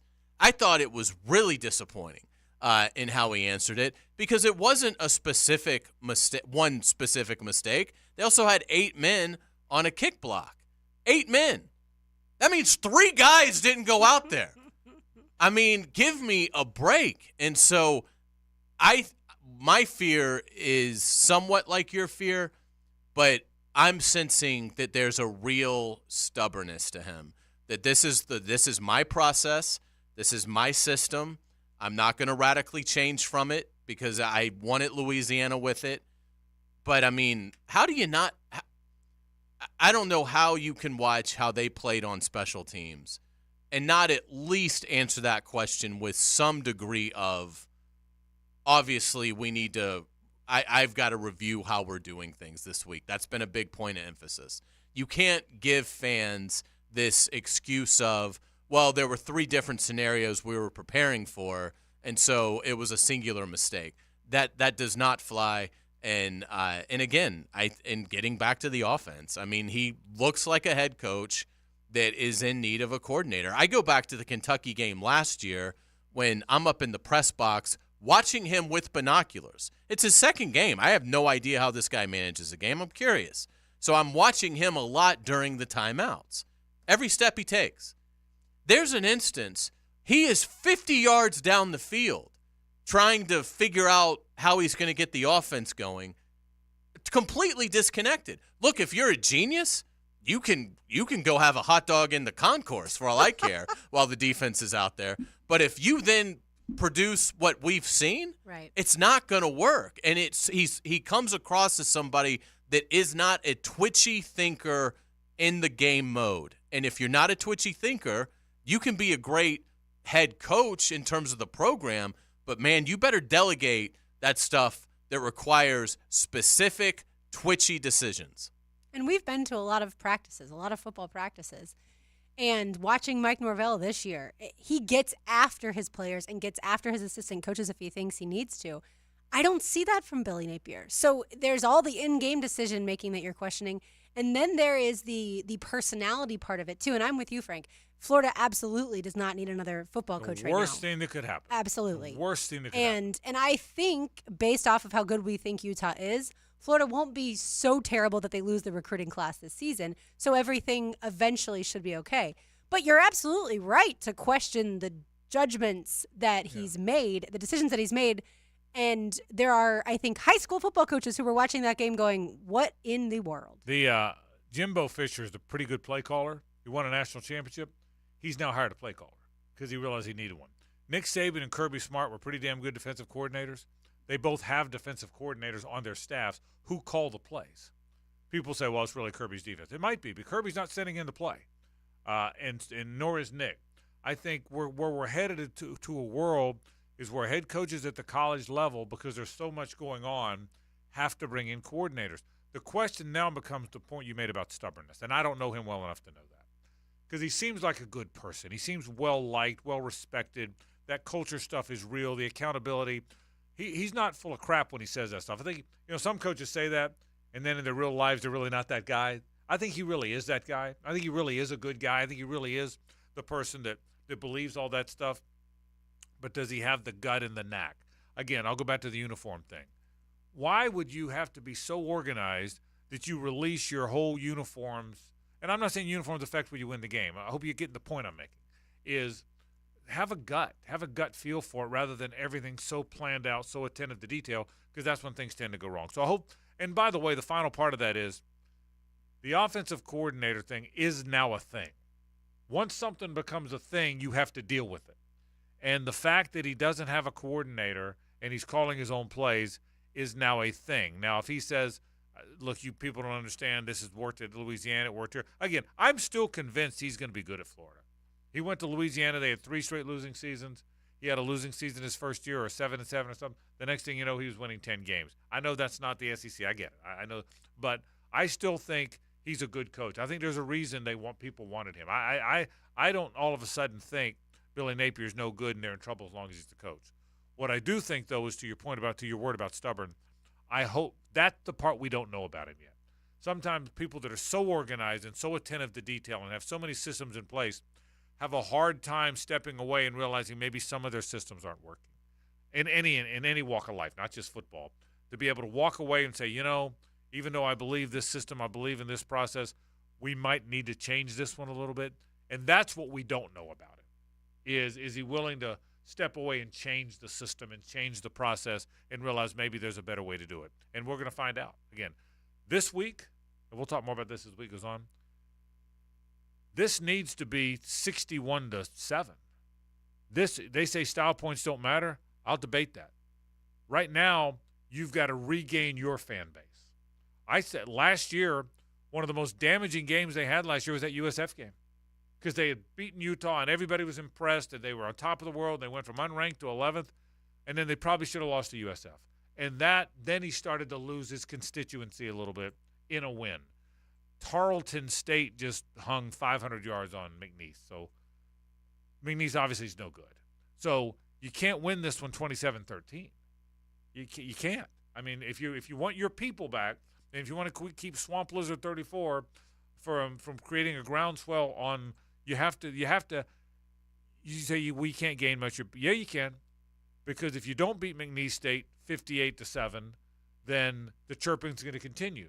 I'm not saying the chirping's going to end if you do, but you have to. And by the way, you have to gain a modicum of confidence with Tennessee coming in. Tennessee's pretty good, and with Tennessee coming in the next week, I'm a big believer in college football. How confident your team is when they run on the field has everything to do with it. Steve Spurrier used to say, when you're the Gators and you're winning, you've got a little bit of an advantage right out of the gate because they think you're better than they are, and you think so, and you play with a little confidence. So I think it's important that they get some of that fixed this week. I really do. I think sometimes you got to get out of your system. So, but I'll say it again. I'll say what I said at the top of the segment. The worst thing that could happen, worse than any of the other stuff we talked about, is somehow you look up and people are trying to run him off. You cannot think you can do it again with a new coach. If they try and do it again with a new coach, no matter what, it's the cycle. I don't think you'll ever climb out of it. Who would you get? Yeah, well, who would take the job? Yeah, well, it's the Florida job. People will take it, but then you're starting over again. Then you're doing it all over again. I mean, you're basically saying that if you don't win in 2 years, you're out. Correct. I mean, correct. No one's leaving a decent situation. Correct. To take that job. Yeah. So Florida State did fire Willie Taggart very quickly. Yeah. Well, and then they got the guy they have now. But Florida State didn't get into a long cycle of that. Jimbo Fisher was there for the longest time. He was there Bowden was there forever. Jimbo was there for a shorter forever. They made one bad hire and they moved quickly to get rid of him.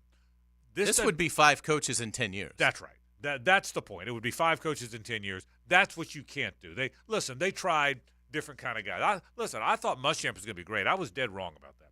I didn't love the McElwain hire. I didn't love the Mullen hire, and then I thought 2 years in I was wrong about that one. But I thought Muschamp would be great. I think coaches have to commit to a coach. Mike Norvell was 8-13. They didn't play prevent defense. They played man-to-man coverage against Jacksonville State at the end of the game. They made some horrifically bad decisions as a head coach. Horrifically bad decisions because he had to learn. It's okay if a guy's got to learn. If Billy Napier never has that special team screw up again, that means they learn. It's just you can't decide, well, he's terrible at that, so we need a new guy. But that's what social media does. That's why the hardest thing for a coach today, I'll say this, not just the Florida coach. Ask Norvell. He just had to survive it. Mario Cristobal might have to. The hardest thing today is a college football coach is be good enough the first couple years. Remember, if you take a head job as a college football coach, you're probably at a program that's struggling. You might replace a guy that moved on, but not usually. Usually, most new coaches are there because the other guy got fired. Most, not all, but most. So if the guy got fired, there's something wrong with the program. So the hardest challenge for new coaches, is to be good enough in the first few years that the social media guy doesn't try and run you off before you can get it built. That's the biggest challenge all coaches have. And that's the challenge that Billy Napier has right now. We'll take a break. Sean Kelly knows a little bit about that. He was on the call on the Gator Radio Network. He'll be next. Stay with us. The Frangie Show, live from the Hastings Injury Law Firm Studios on 1010XL. Hit back with Hastings. Now, the Lamb Rant, brought to you by the best bet card rooms of Jacksonville, Orange Park, and St. Augustine. The applause started when they made an outstanding run in the second half of last season to win the AFC South. It got louder after a once-in-a-lifetime comeback to defeat the Chargers in the playoffs. They heard all off-season about high expectations. Now, as they prepare to open the season Sunday in Indianapolis, the question is, can the Jaguars handle success? The good news is, few of the current players and coaches went through the Jaguars' decade-plus futility. In 2 off-seasons after being hired off the unemployment line, Coach Doug Peterson has rebuilt the roster and groomed Trevor Lawrence into a top-10 quarterback. Most importantly, he has taught this group how to win. Check out Uncle Dave's column at 1010XL.com on the homepage. Look for Lamb at Large. Hey there, my taco-loving sports fans. Don here from Taco Lou in Jax Beach. It's Tuesday, and to many of you, that means one thing, tacos. At Taco Lou, we feel like every day is Taco Tuesday, except Monday, which is what makes Tuesday special for us, too. We're back. You've been patient, and now it's time to dig in, crush some tacos, and wash it all down with a cold Dos Equis. Or sip a fantastic margarita while you grind. Come in and see what's new at Taco Lou. Taco Lou in Jax Beach. Welcome to Otterson Wealth Advisors of Raymond James, where our team is not just a team, it's a vast resource of financial knowledge, with each member bringing their unique expertise to your financial success. Meet Kristen Vanez, a certified financial planner professional and certified divorce financial analyst, dedicated to helping you navigate life's transitions with financial confidence. Ready to begin to your journey? Visit OttersonAdvisors.com. Otterson Wealth Advisors, your goals, our expertise. Raymond James Associates, Inc., member New York Stock Exchange, SIPC. If you've got bad shoulders, knees, elbows, got sprain, strain, or pain in your muscles, PRPrelief.com, PRPrelief.com, best priced PRPrelief.com. This is Frank Frangie. Join Dan Hickett and me for All Things Gators, our podcast presented by Southeast Orthopedic Specialists, with new episodes every Monday. Subscribe and listen by searching for 1010XL Florida Gators Podcast on Apple Podcasts, Google Podcasts, Spotify, Stitcher, or TuneIn. Hey, it's Matt Hayes, and I said yes to Yass, Dr. Mitchell Yass, and the Yass Method. Now, I know you've probably tried medications, treatments, injections, even surgery. Maybe the reason you're still in pain is because they're treating the wrong thing and not addressing the root causes. Well, I know from personal experience, this does happen. But I found the best-kept secret in pain elimination, Dr. Yass and the Yass Method. Call him today, 904-906-YASS, and say yes to Yass. Hey folks, Nimnick for Life is here. Buy your next pre-owned vehicle with confidence and peace of mind at Nimnick. Nimnick Chevrolet now offers a lifetime engine and powertrain warranty on qualifying pre-owned vehicles, including 1 year free maintenance. And Nimnick for Life keeps you on the road and worry-free. Plus, for a limited time, you can enjoy rates as low as 3.9% on select certified pre-owned models. And oh, by the way, you want a great truck? Well, you can unlock your summer drive with one of those Silverados from Nimnick. Nimnick Chevrolet is proud to be Northeast Florida's Silverado truck headquarters with the largest inventory on the ground, outstanding cash incentives, and the best price guarantee. So Nimnick for Life is here, and all those Silverados are there on location right now. So head to Nimnick. That's Nimnick, your friends in the car business since 1941. Chevy, find new roads. Bailiff, what's the next case? Judge, the defendant has been accused of pouring cooking grease down the kitchen sink. I didn't know where to put it, Your Honor. See? Guilty! Who's the plaintiff? His wife, Your Honor. Are there damages? No, Your Honor. I called for help and the drain was fixed. Who did you call? For any drain issues, just call the Duck. The pros at Duck Duck Rooter. When you're stuck, call the Duck. 904-862-6769. There's something special about Napa Auto Care Centers. They're backed by the national power of Napa and a 24-month, 24,000-mile nationwide warranty. But more importantly, your Napa Auto Care Center is locally owned and operated by a strict written code of ethics. Put your vehicle in the hands of ASC-certified technicians you can trust. Find us at jacksnapaautocare.com. David Garrard Mondays on Jaguars Today are brought to you by AA Automotive and All Pro Automotive. Best Bet Jacksonville, Orange Park, and St. Augustine are paying out over $640,000 this month in poker promotions. There will be exciting high-hand specials and no-limit hold'em tournaments all month. Catch Insta Paydays and game day promos at St. Augustine, $300 early bird specials at Orange Park, $500 Fridays at Jacksonville, and much more. Enjoy the best in poker and card games at Best Bet. For more information, visit bestbetjacks.com. I'm here with Clayton Bromberg of Underwoods. Clayton, let's talk about diamond cutting. How is a diamond price affected by the way it is cut? Frank, that's probably the most important question asked about diamonds, because the trade-off between a diamond cut for maximum beauty and one that's not is the diamond's carat weight. You see, diamond cutters buy rough diamonds based on quality and weight. So as they cut the rough diamond, everything cut away affects profits. However, there's specific known cutting parameters, and each deviation from these means they have a heavier, less beautiful diamond. Unfortunately, a customer can't detect all those cutting imperfections. They need expert help about a diamond's cut grade. You see, for any round diamond of a particular color, clarity, and carat weight, there are as many as 10 different prices that can vary by as much as 50%. At Underwoods, we look specifically at how a diamond's cut before we look at anything else, because it's the most important factor when it comes to a diamond's beauty, and to us, whether it should carry the Underwood name or not. 1010XL is presented by Farrah & Farrah, the official personal injury law firm of the Jaguars, protecting you and your family. Call 396-5555, Jacksonville. Let's ring up another guest on the All-Pro Roofing phone line. It's a Nimnicht Tuesday on The Frangie Show. Nimnicht, your friends in the car business since 1941.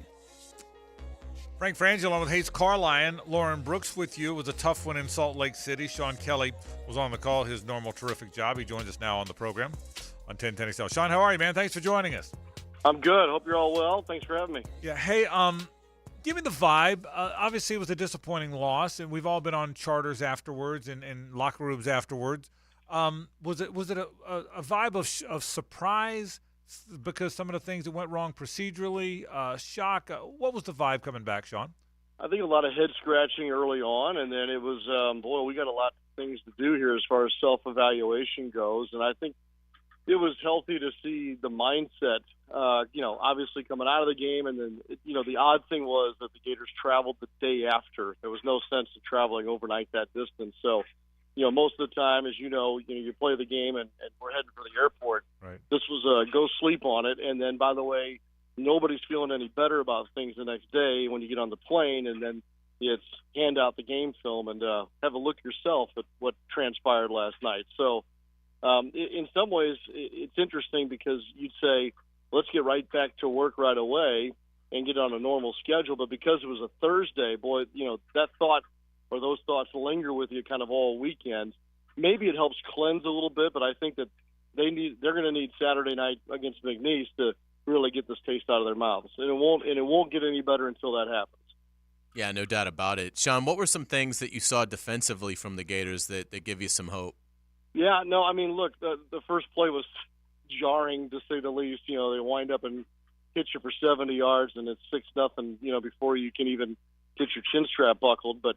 Beyond that, I thought they did a good job, especially against the pass game. They really didn't put a significant amount of pressure on Utah's quarterbacks, yet the Gators linebackers and secondary, limited them to basically 4 yards of completion in the passing game and forced quite a few punts. So once they kind of figured that out, I thought for the most part this group did a little better in responding to that than I thought they would to the way the game started. So, again, a young group, Miguel Mitchell, who kind of didn't wear it very well on that first play. He made his first start as a freshman. I thought he actually played pretty well for himself the rest of the way. And then some of the newer guys, Taraji Mitchell, who transferred from Ohio State, and TJ Searcy, who's into that edge rushing mix now. Some young guys did fairly well. So as much as that game was a frustration, I think there are things that should have Gators fans and the Gators themselves fairly encouraged about what's moving forward.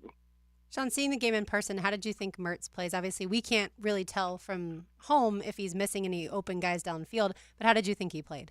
Yeah, I thought Graham did what I thought or what I think he's going to do for this team. He throws for a career high in passing yards, 70% overall. I think, obviously, first game with a new group, backup center working with him, I think that some things will improve even more, but I just didn't think that Graham did a whole lot to hurt the Gators.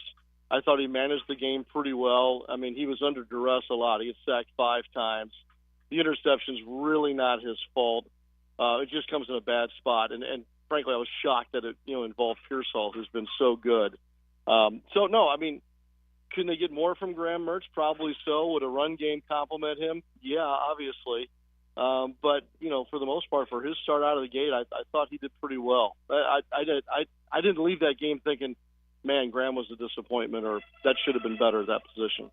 Sean Kelly with us, the voice of the Gators. You heard him on the broadcast last week, Florida and Utah. He'll be on the call again this week against McNeese and all year long, obviously. Hey, you talked about how hard it was to get the ball off. There weren't many holes. I thought, Sean, if there's one thing that did concern me, it's the offensive line. I think the defense can be fine. I agree with you. I think I saw a lot of good there. Lauren asked a great question. From what we saw with Mertz, it sure looked good. We couldn't see downfield. The offensive line did concern me, though. Does it concern you? Yeah, it should. It's interesting. Kingsley Aguakin had started 26 straight games, and now he can't go as your starting center, and he's one of your team's most prominent leaders. And look, maybe this is on me in that I go into the game thinking, hey, Jake Slaughter, good kid, Ocala guy. Sure. If we can just have clean snaps all night long, I think I'll be happy. And sure enough, clean snaps all night long. But, man, he found himself in the backfield for the wrong reasons a lot. I mean, he kind of got worked over pretty good. And, again, that's his first career start. So I get it. But, look, some of the procedural penalties, and they were untimely on top of it. They couldn't get the run game going. And so I'm out right next to the practice field. I'm eager to go out to the practice field here in a few minutes and just say, okay, same guys. Do we try something different? What does Rob Sale and those guys do with regard to coaching that offensive line? Because especially up against the standard that was set last year in Napier's first year, that offensive line was really good last year. And pardon me, this certainly felt like, and it was a step back. So, can it get better? Do they need to make a change? And that's an unknown. And I'm not even so sure. What do we learn from this weekend's game with McNeese coming in here? I want to see a cleaner game as far as the penalties, that kind of thing goes. But as far as evaluating what this offensive line is going to be, I'm not so sure I know until Walking gets back, and then you run up against, say, Tennessee in a week and a half. Wilson certainly looks dynamic at receiver. What were your thoughts on him, and what have you observed about the kind of speed that he brings to that position? Yeah, you go into camp, and you're like, okay, I see all the accolades. I hear the buzz, right? And then camp progresses, and you're like, oh, this kid's going to be a star.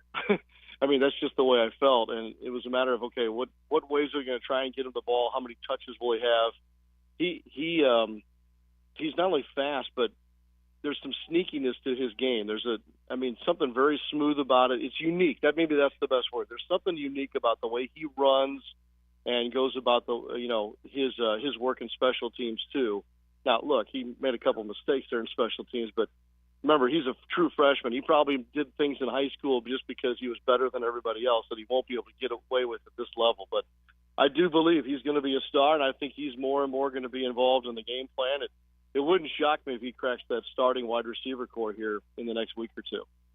Sean, looking ahead to Tennessee, obviously an up-tempo team, do you think Billy Napier and his staff are having conversations, certainly with Mertz and others, about how to increase the tempo on the offense?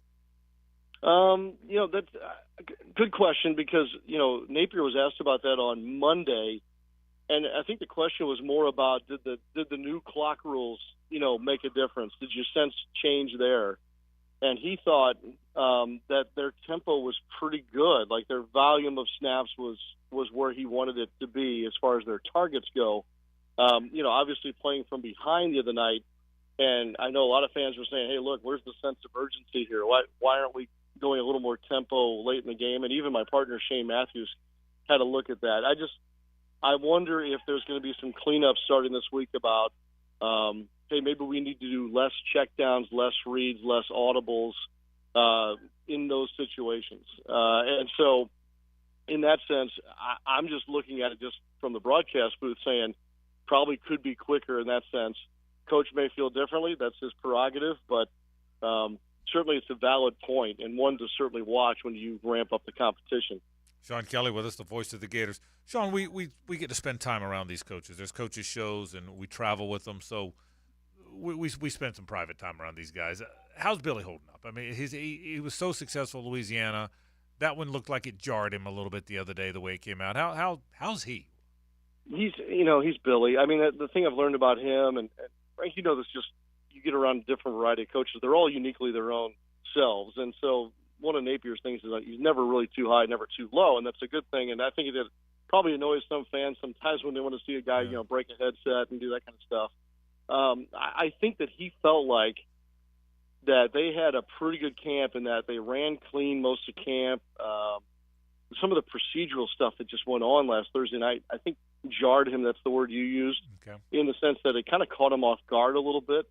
One thing that maybe Napier's better at than most coaches I've been around is I think he realizes what he inherited, what it takes to build what he's trying to get this thing pointed at.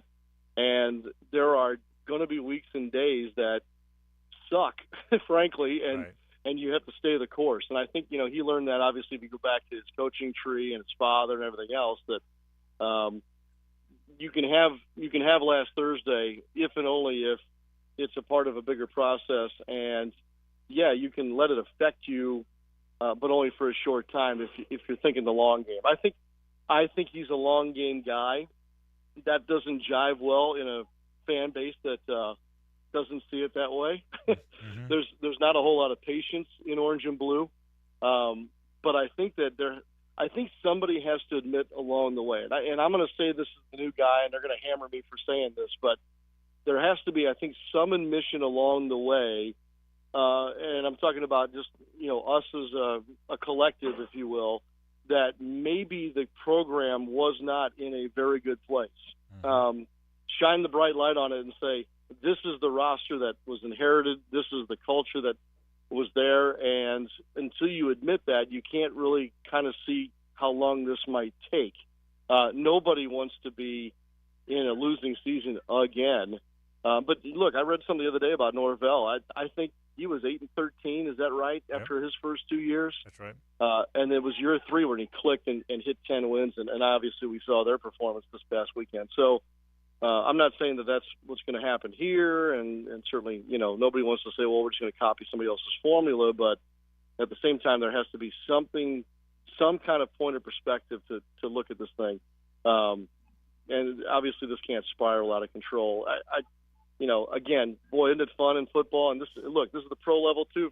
You guys know this, man. 1 week seems to be like the world in this sport, doesn't it? And so you get a couple of these weeks, and then obviously the change must come, or deeper thinking must come. But I don't want to overreact too much to what I saw last week, even as rough as it was to watch. Yeah, I think your point's right. We talked about that right before you came on, Sean. New coaches need patience in fan bases, not just Florida. Fan bases are never patient anymore. So I agree with what you said. All right, I appreciate you spending some time. Most importantly, forget all this other stuff. Did you play golf with Matthews at all up there? That's really kind of the big question here. Did you get out at all? No. Shane played. Which was great for Shane, because I think a bunch of his former teammates had come into town and they kind of made a weekend of it. That was, another benefit of playing Thursday and having the weekend going into the holiday. I did not get to play. I did get to come home, and I had family come in for the first time in a long time. Right. So I had a great weekend, but Shane was the one swinging the clubs. He told us all about it. Sean Kelly, the terrific play-by-play voice of the Florida Gators. Sean, thanks for spending some time, man. We appreciate it. Anytime you guys want. Thanks again. Okay, Sean Kelly, the play-by-play voice of the Florida Gators, does a terrific job. He really does, and he's right. The patience matters. It matters, and so hopefully that'll happen. Hopefully Billy gets some things corrected. Take a break. Back to some college football. Another thought or two about the Noles. I'm going to throw out a Bold City Buzz question for you. That comes up in a bit as well. Stay with us. The Frangie Show, live from the Hastings Injury Law Firm Studios on 1010XL. Hit back with Hastings. He was one of the nicest guys in football. Now he's one of the nicest guys on 1010XL.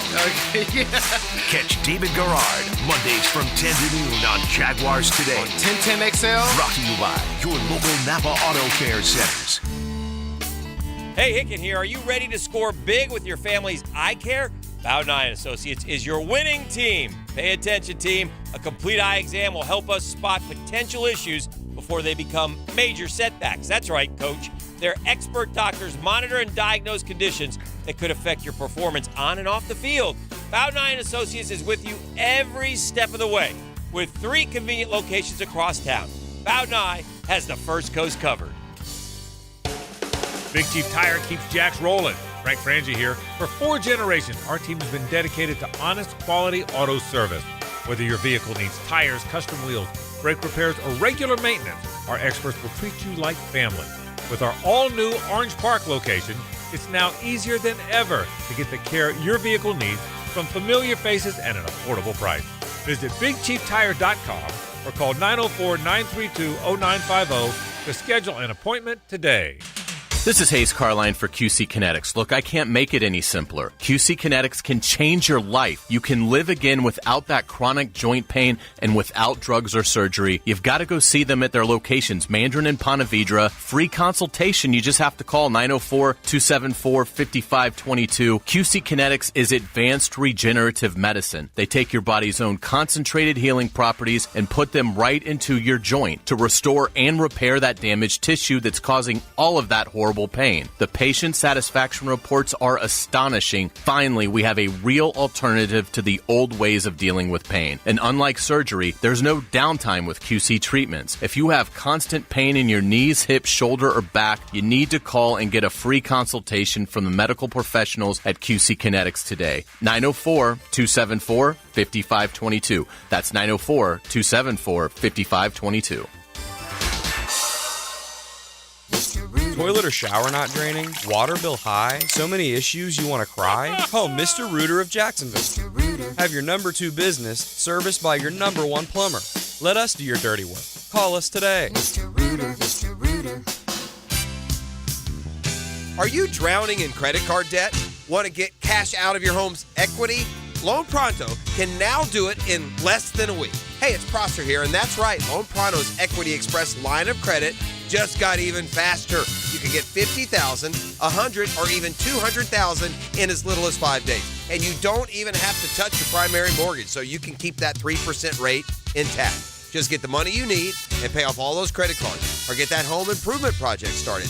With this revolutionary program, you can access up to 90% of your home's value, and in most cases, there's no appraisal.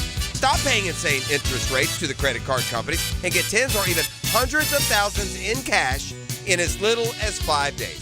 Call Loan Pronto now for the even faster Equity Express line. 904-999-1508. LoanPronto.com or 904-999-1508. That's 904-999-1508. Equal housing lender, NMLS 1661781, subject to lender approval. This date in sports history is brought to you by Southeast Orthopedic Specialists. On September 5th, 1994, San Fran wide receiver Jerry Rice catches 2 touchdown passes and runs for another, passing Jim Brown as NFL's career touchdown leader. I want my Woody's barbecue. For classic Southern barbecue that's been smoking since 1980, head for the Woody's Barbecue near you. University Boulevard at Atlantic, Powers Avenue just off University, Ponte Vedra at Solano Road, and also in McClenny. Bring the kids and enjoy the low and slow cooking that Woody's is famous for. This is Woody Mills inviting you to Woody's Barbecue today. Come see us. At Woody's Barbecue, it's what we do. Let's eat. Bert Kreischer presents Tops Off World Tour. I look at my dad, I go, hey dad, maybe we should sit down. I don't think your owl's out tonight. 30 seconds later, ooh, right on top of it we hear, ooh. My oldest daughter goes, Dad, look across the lake at the old man on his dock. There's another drunk, blind old white man just, woo! Bert Kreischer live on stage. Saturday, October 14th, Five-Star Veterans Memorial Arena. Get tickets at Ticketmaster.com. Hey everybody, Mike Dempsey here. So you've heard me make a couple of mentions of possibly starting the Awaken 180 weight loss program. Well, I did it. I spoke with an Awaken 180 coach, and after one conversation, I was in. Not because I was sold, it was because Awaken 180 made sense to me. I'm eating to lose weight. No limiting calories, no taking medications, and no exercise necessary. The results? I've been with Awaken 180 at-home program for 1 week, and I've already lost 9.6 pounds. That's right, 9.6 pounds in a single week. Will I lose that every week? No. But I'll be losing between 4 and 5 pounds every week with Awaken 180. And the kicker, this time the weight is going to stay off because Awaken 180 offers free support for life. How often do you hear free for life anywhere? If you have weight to lose, do what I'm doing and contact the solution for weight loss, Awaken 180 Weight Loss. 844-346-1800. That's 844-346-1800. Or go online to awaken180weightloss.com. This is Dr. Kevin Kaplan, head team physician for your Jacksonville Jaguars. Here's the latest update on the Jags, brought to you by Baptist Health and JOI. Jaguars linebacker Foye Oluokun was announced as one of 5 team captains today by the Jaguars. Oluokun was asked about the key to getting turnovers in Week 1 against the Colts. Just think about it. Understand the importance to it. Every time we get a turnover in practice, we show it on the board, we show it in the film, putting that importance on the ball. When you take the ball back, you give a possession to the offense, and, they're electric. So give our offense more possessions, we can win games. Foye Oluokun, courtesy of Jaguars.com. The other team captains announced by the Jaguars today, Andrew Winger, Trevor Lawrence, Roy Robertson-Harris, and Brandon Sheriff. Jags at Colts, Sunday at 1 on 1010XL. I'm Andrew Gibson with your Jacksonville Orthopedic Institute Jaguars update. 1010XL is presented by Farah & Farah, the official personal injury law firm of the Jaguars, protecting you and your family. Call 396-5555. Jacksonville. Time now for the Bold City. Buzz, buzz, buzz, buzz, buzz, buzz, buzz. Call 207-7071 and let us know what you think.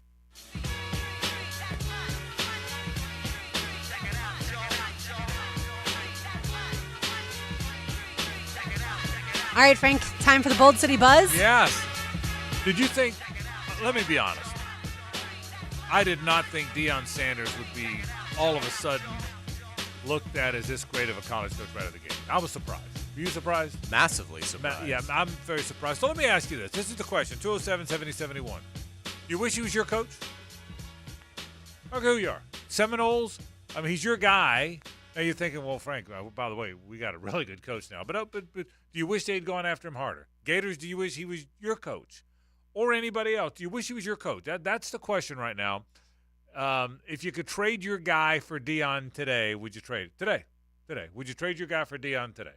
That's the Bold City Buzz. It's a good question. Yeah, and what do you think about Deion? I mean, again, I was surprised. 207-7071. That is the number. That's the Bold City Buzz. We'll play back some of your answers, but I want pick up the phone and call and let us know what you think about that. What do you think about his success? Because it certainly looks like to me, and Hayes, he comes along in this time where the portal is going to be all the rage. Well, I can tell you, a lot of people just want to go play for Deion. On top of everything else, he's still Deion. He's funny. Everybody knows him. He's in the Aflac commercials. That other guy he's in the Aflac commercials with is a good coach too. I don't know if you've heard that or not. They're like both good coaches. Yeah. So, I mean, you got to wonder if whoever you are, would you trade your coach today for Deion?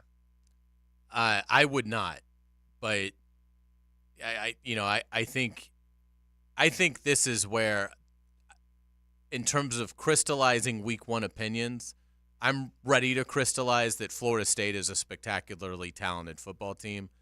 I'm not ready to crystallize that Colorado is all of a sudden going to win a bunch of games. Yeah. I think TCU was a fraud. I thought that last year, and I still believe that. And so it's a great win for Colorado for where they were. But I don't get the sense that they just beat some elite team. So the thing that I come back to with Deion is he going to continue to want to do this? He just doesn't need it. Now, he seems incredibly genuine about this as a journey, and that he's getting so much out of this, and that's great. But he doesn't have to be a head coach. He's made tons of money, and it does make me wonder, once his son isn't on the team, does he just say, I wanted to try this, it was great, I got to coach my son, but I don't have a lot of interest in doing this long term. So they're going to be better than what I thought. I remember their schedule's loaded. I mean, they still play USC and Utah and Oregon, and it's going to be a lot of fun watching them. But I would not trade. I would not trade for Deion Sanders at this point. But I'm fascinated to see where it goes from here.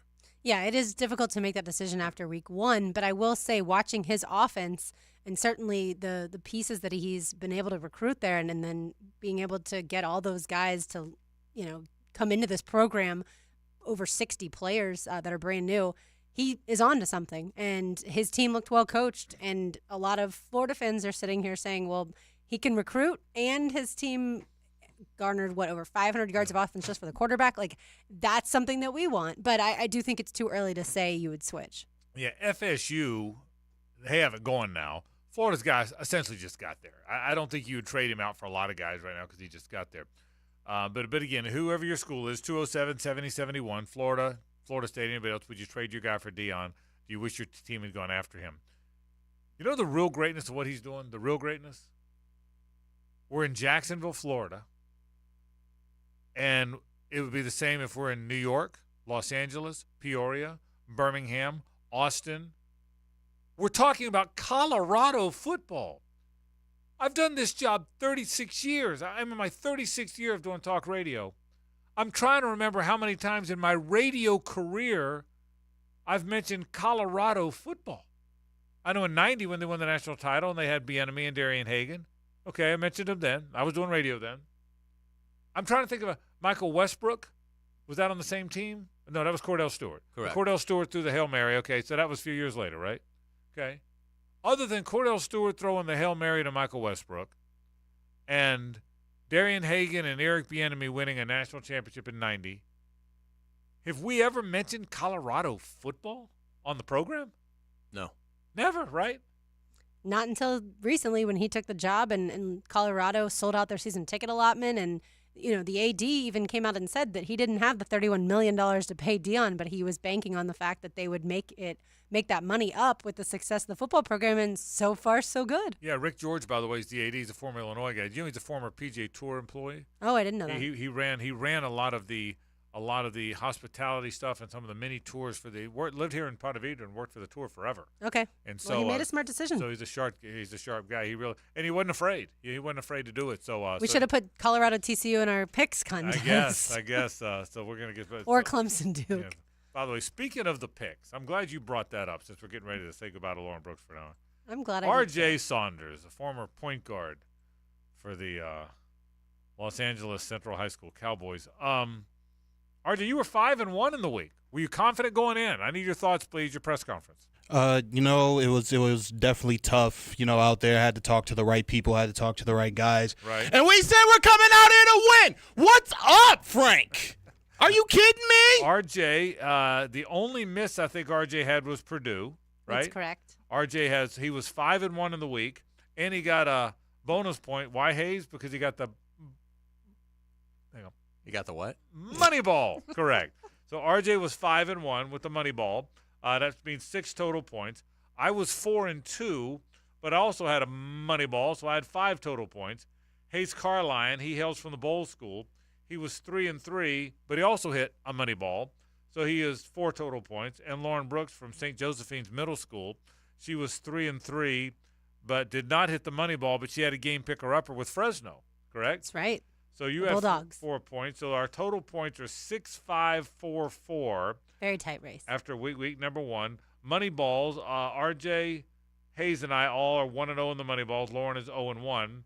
But in game picker-uppers, Lauren has the only one. She has 1. The rest of us all have 0. So 6-5-4-4. Let's go down to the White Lion. Any thoughts, any surprises? I tell you, for a minute there, it looked like Lauren Brooks was getting ready to embark on a dynasty, and she still might. Is it the Golden Lion? It is the Golden Lion. The White Line is in St. Augustine. Yeah. White Lion, a great 80s hair band, by the way. I also love White Lion as a bar. And in Gainesville, I used to drink a lot at the Red Lion. But back to the Golden Lion.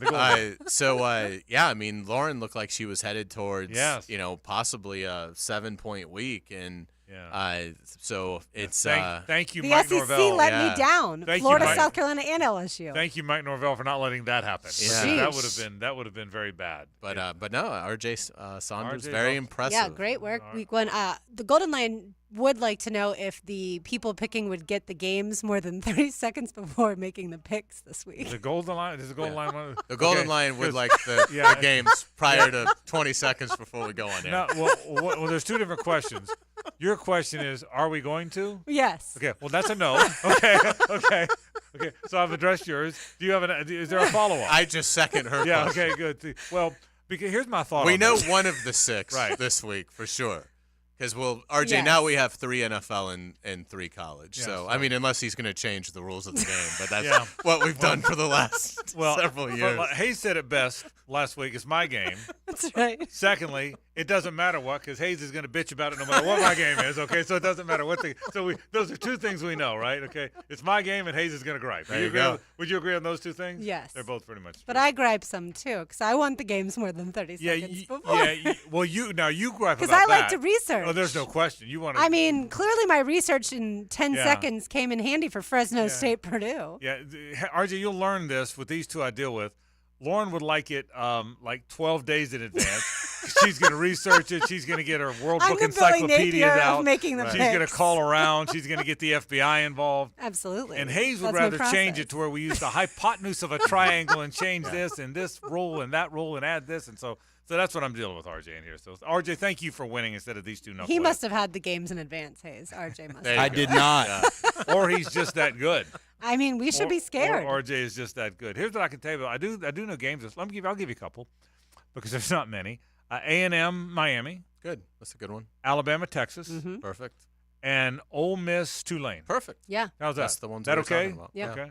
Yeah, we figured Ole Miss Tulane is actually a really interesting Y'all already game. had a confab about this? Just You about can't Ole do Miss that. Tulane. All I said was Can't do that. All I said was this week we get Ole Miss Tulane, which is an under the radar good game. Yeah, and I said that should be in the picks. Yeah, because Michael Pratt, who we just talked about, who all Gator fans wanted, we want to watch Michael Pratt and Tulane. Since it is my game, can I dock you? No, I wouldn't do that. just throw it out. But those will be our three college. The college Plenty games. to choose from in the NFL. Jaguars will be a game. I think Steelers 49ers. Okay. Would be I looked at low point spreads and so we got some good games this week. Yeah. So it's a lot of good fun games coming up this week. All right. And RJ, we never pick the Thursday night or the Monday night because we make the Yeah. picks on Friday and we like the results on Monday. So there you go. RJ says, why do you need to tell me this? I'm winning. Okay. Thank you for all this information. You RJ's like, I think the game's perfectly fine. That's exactly right. Listen, the game's already over, in my opinion. Now, I won. I finished undefeated. I concede to the rest of you guys. RJ, are you keeping track of all the picks, who's got what and everything all season long? Oh, yeah, I'm going to be keeping track. I'm trying to win. I want to go 2-0 in this. I beat Rick, and I want to beat all three of you guys. And then after that, I'll retire on my throne. I see it coming. What's coming up tonight on Helmets and Heels? We will talk about the Jaguars. Yep. We also will give our NFL playoff predictions and predict Rookie of the Year on offense, defense, and MVP. All right. Well, enjoy your hour off. Lauren's got an hour off. She'll be back with us tomorrow, but she'll be back on Helmets and Heels in an hour. We got a lot more to do. Adam Rittenberg comes up at 5:20, by the way. That's our National College Football Report brought to you by Woolsey Morecambe. More in a moment. This is 1010XL and 92.5 FM. A new season. There was just great competition throughout. New players. We're bringing in the right guys. They toss it to the right. This is Bigsby. A fresh start. Overall, preseason was a success. A new hope. Are you kidding me? I think we're in a better position. It's a fresh start on the First Coast. We're on to the regular season. And Duval is downright ready. This is where the dream begins. Indianapolis, Sunday at 1 on 1010XL. The Frangie Show, live from the Hastings Injury Law Firm Studios on 1010XL. Hit back with Hastings. When you choose J-Dog Junk Removal, you're not just hiring a junk removal service. You're investing in a company that believes in making a lasting impact on the lives of our veterans and our community. J-Dog is dedicated to giving back to our local veteran organizations. They have donated over $50,000 in materials and services, ensuring that these valuable organizations have the resources they need to support our veterans. J-Dog Junk Removal. Veteran-owned, veteran-operated.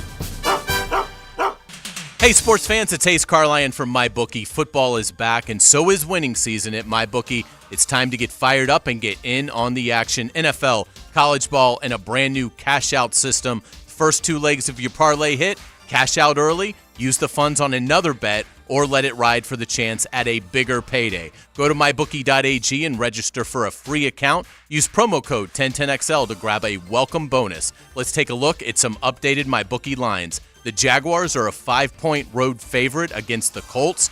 The Canes are a 4.5-point home underdog to Texas A&M. Texas is getting 7 points at Alabama. Sign up with that promo code 1010XL to claim your deposit bonus. You'll also get a free chip to use in the MyBookie casino. Bet anything, anytime, anywhere with MyBookie, and don't forget that promo code 1010XL.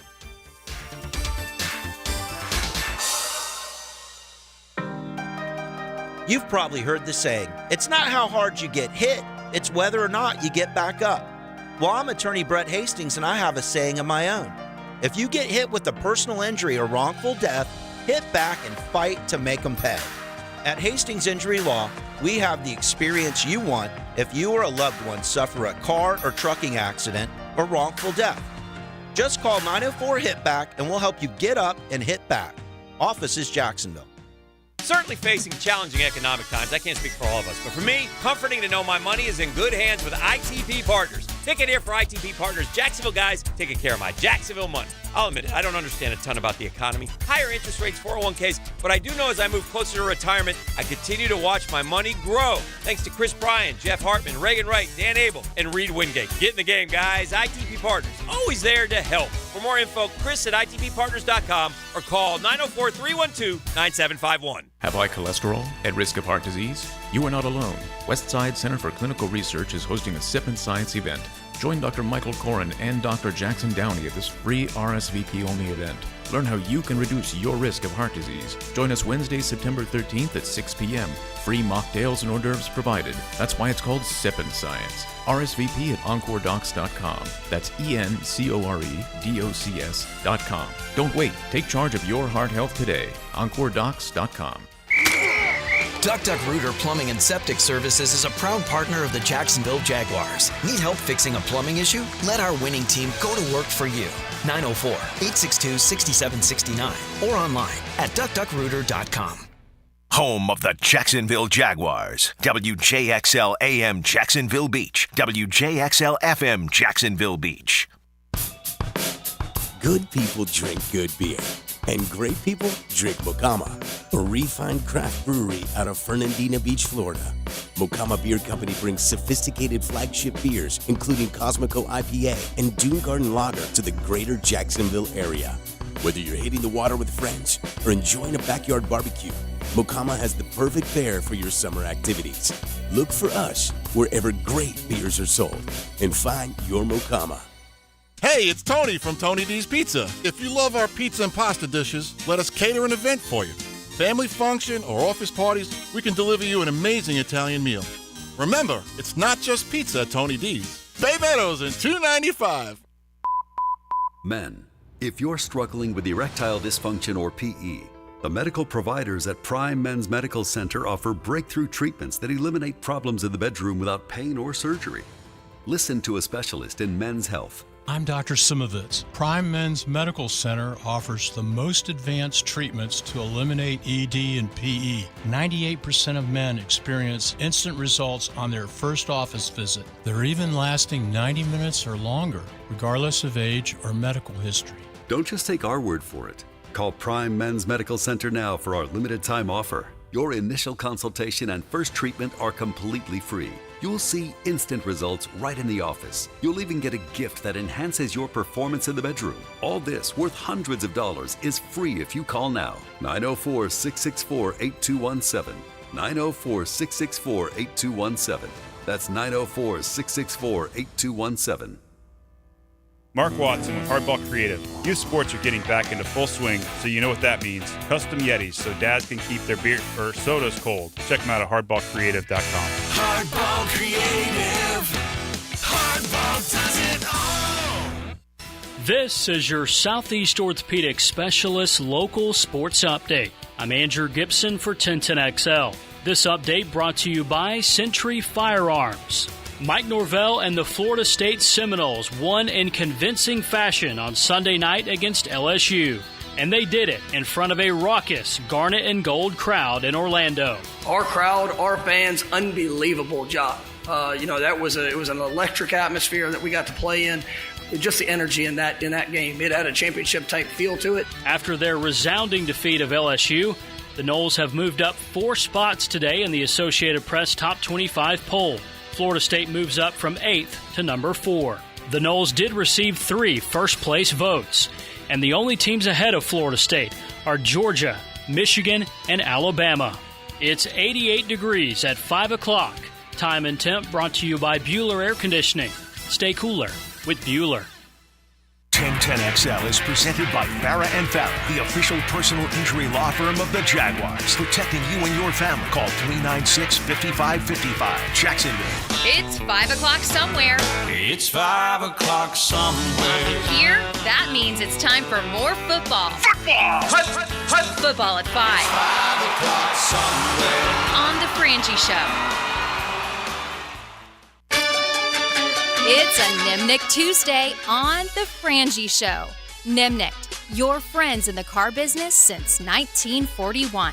Yeah, I'm calling about Deion Sanders. Who could not realize that Deion Sanders would be a fantastic coach with his ability to see the game and everything that he's played in the multiple games that he's played, in the multiple sports.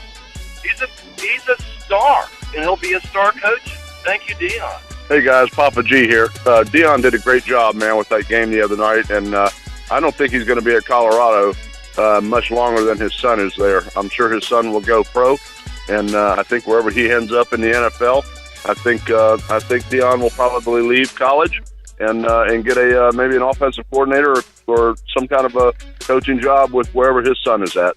That's what I would do. Have a great day. Bye. I'm a Gator fan. I traded him for Deion Sanders yesterday. I traded him for Deion Sanders on Friday. I traded him for Deion Sanders last Monday. No, Frank. Georgia doesn't want to get rid of Kirby Smart for Deion Sanders. No way.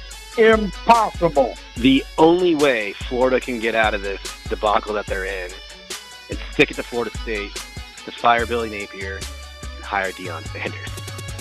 Only kidding. That would be awesome. All right, so there's some mixed feelings on Deion. Deion is going to be talked about for a long time. That is the Bold City Buzz, 207-7071. Good job. A good job of some of our callers. I meant to do this with Lauren here because Lauren's a good music person as well. Did the Buffett thing hit? The Buffett thing hit me really hard. Yeah, that's interesting. It didn't hit me hard. I like Jimmy Buffett, but I'm certainly not a parrot head. Same. I'm not either. I for whatever reason, I kind of missed Buffett. I didn't hear a lot of Jimmy Buffett growing up, and then I heard him somewhat in college. His box set came out in '92, so high school, college. I heard a little bit. I had some friends that were really thrilled when that came out. And to me, it's always been I like the music. I mean, if I'm out and I've had a couple drinks and Jimmy Buffett's playing, look, I'm in a great mood. But I never felt connected to it. I'm still very sad about his passing because there's very few people on earth that are just empirically cool. Yeah. Like everybody thinks Jimmy Buffett's cool. Right. And that made him obviously a very special musician and performer, and it's certainly a very sad day that he's gone. I'm like you. I'm not a parrot head. If you asked me to list my 10 favorite acts, he probably wouldn't make the top 10. But I love Buffett. And something about Buffett not being here, Buffett being gone, just hit me hard. Like, we can't not have Jimmy Buffett around. And do you remember this couple years ago? He was going to come, and you, me, Gibby, and Lauren were going to go. And just the four of us were going to get in. It got canceled. Was it COVID or probably? It was canceled. It was a December show, and then it got canceled. COVID, yeah. But we had talked about going, just our group. And I've only seen him twice. I saw him once with the Eagles in 1980 at the Swamp, and then I saw him when he came through here a few years ago. So I've seen him a couple times. But and like I said, I like Jimmy Buffett's music. Who doesn't? But again, something about waking up. Was it Saturday morning? I guess it was. Mm-hmm. And Jimmy Buffett was gone. And it turns out that and obviously you don't have to look very hard to figure out what Old Rock Thursday is going to be this week. I don't think. But it turns out he had a form of skin cancer, and so much so, Hayes, that they knew that they actually brought in hospice about a month and a half ago. I didn't. So to their credit, I say the people close to Jimmy, to their credit, they kept it very quiet. They knew these were his last days, and because they were last days, they didn't tell anybody until it was over. But I had no idea. I didn't know he was even sick. I knew he'd canceled some shows. You had read that, but it hit me hard. I found myself all weekend long kind of, And I don't know why it hit me as hard as it did. And maybe I think the older we get, he was 76. I'm 64. 76 is in today's day and age is young to be gone. But it just did. And and I read a lot of stuff that I didn't know about him.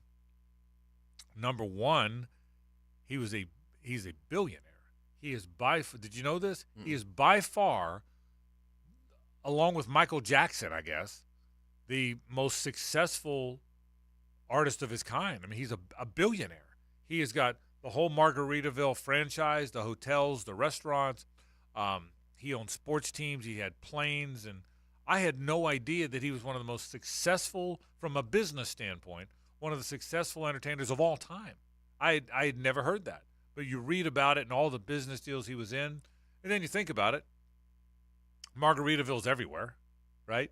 He was one of a kind. Interesting. He was never inducted into the Rock Hall of Fame. Did you know that? I did not. He was never in. And he should be in, but people weren't sure what he was. Country didn't really – he started out as a country guy, and he was very close to Kenny Chesney and very good buddies with Alan Jackson. Obviously, it made me think about it when we just played the 5 o'clock somewhere just a moment ago. He did that I tweeted this out. He did a crossover with a Crossroads on MTV with Zach Brown. In fact, a Pirate Life at 40. We just played. I sent out that song. It's just an interesting story that nobody was quite sure nobody ever did what he did. Zach Brown had a couple songs that sounded like him. Kenny Chesney was sort of the country version. He was sort of the island version of country. But you ever notice that nobody else, no matter what else somebody did, somebody else tried to do what they did. Might not have done it as well. I'm not sure anybody ever played the piano and sang rock music as well as Billy Joel and Elton John, but they both did it, right? But nobody else did what Jimmy Buffett did. No, that tropical rock or whatever we call it, I don't think anybody else ever did it.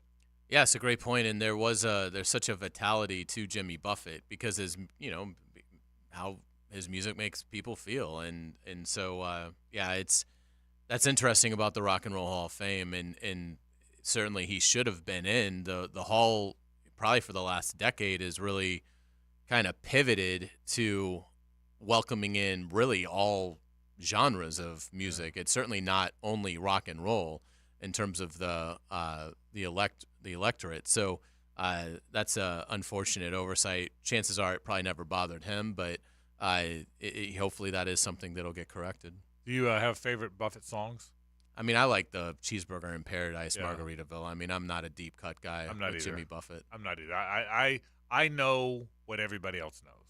Come Monday's my favorite Buffett song. Pirate Looks at 40 is a beautiful song.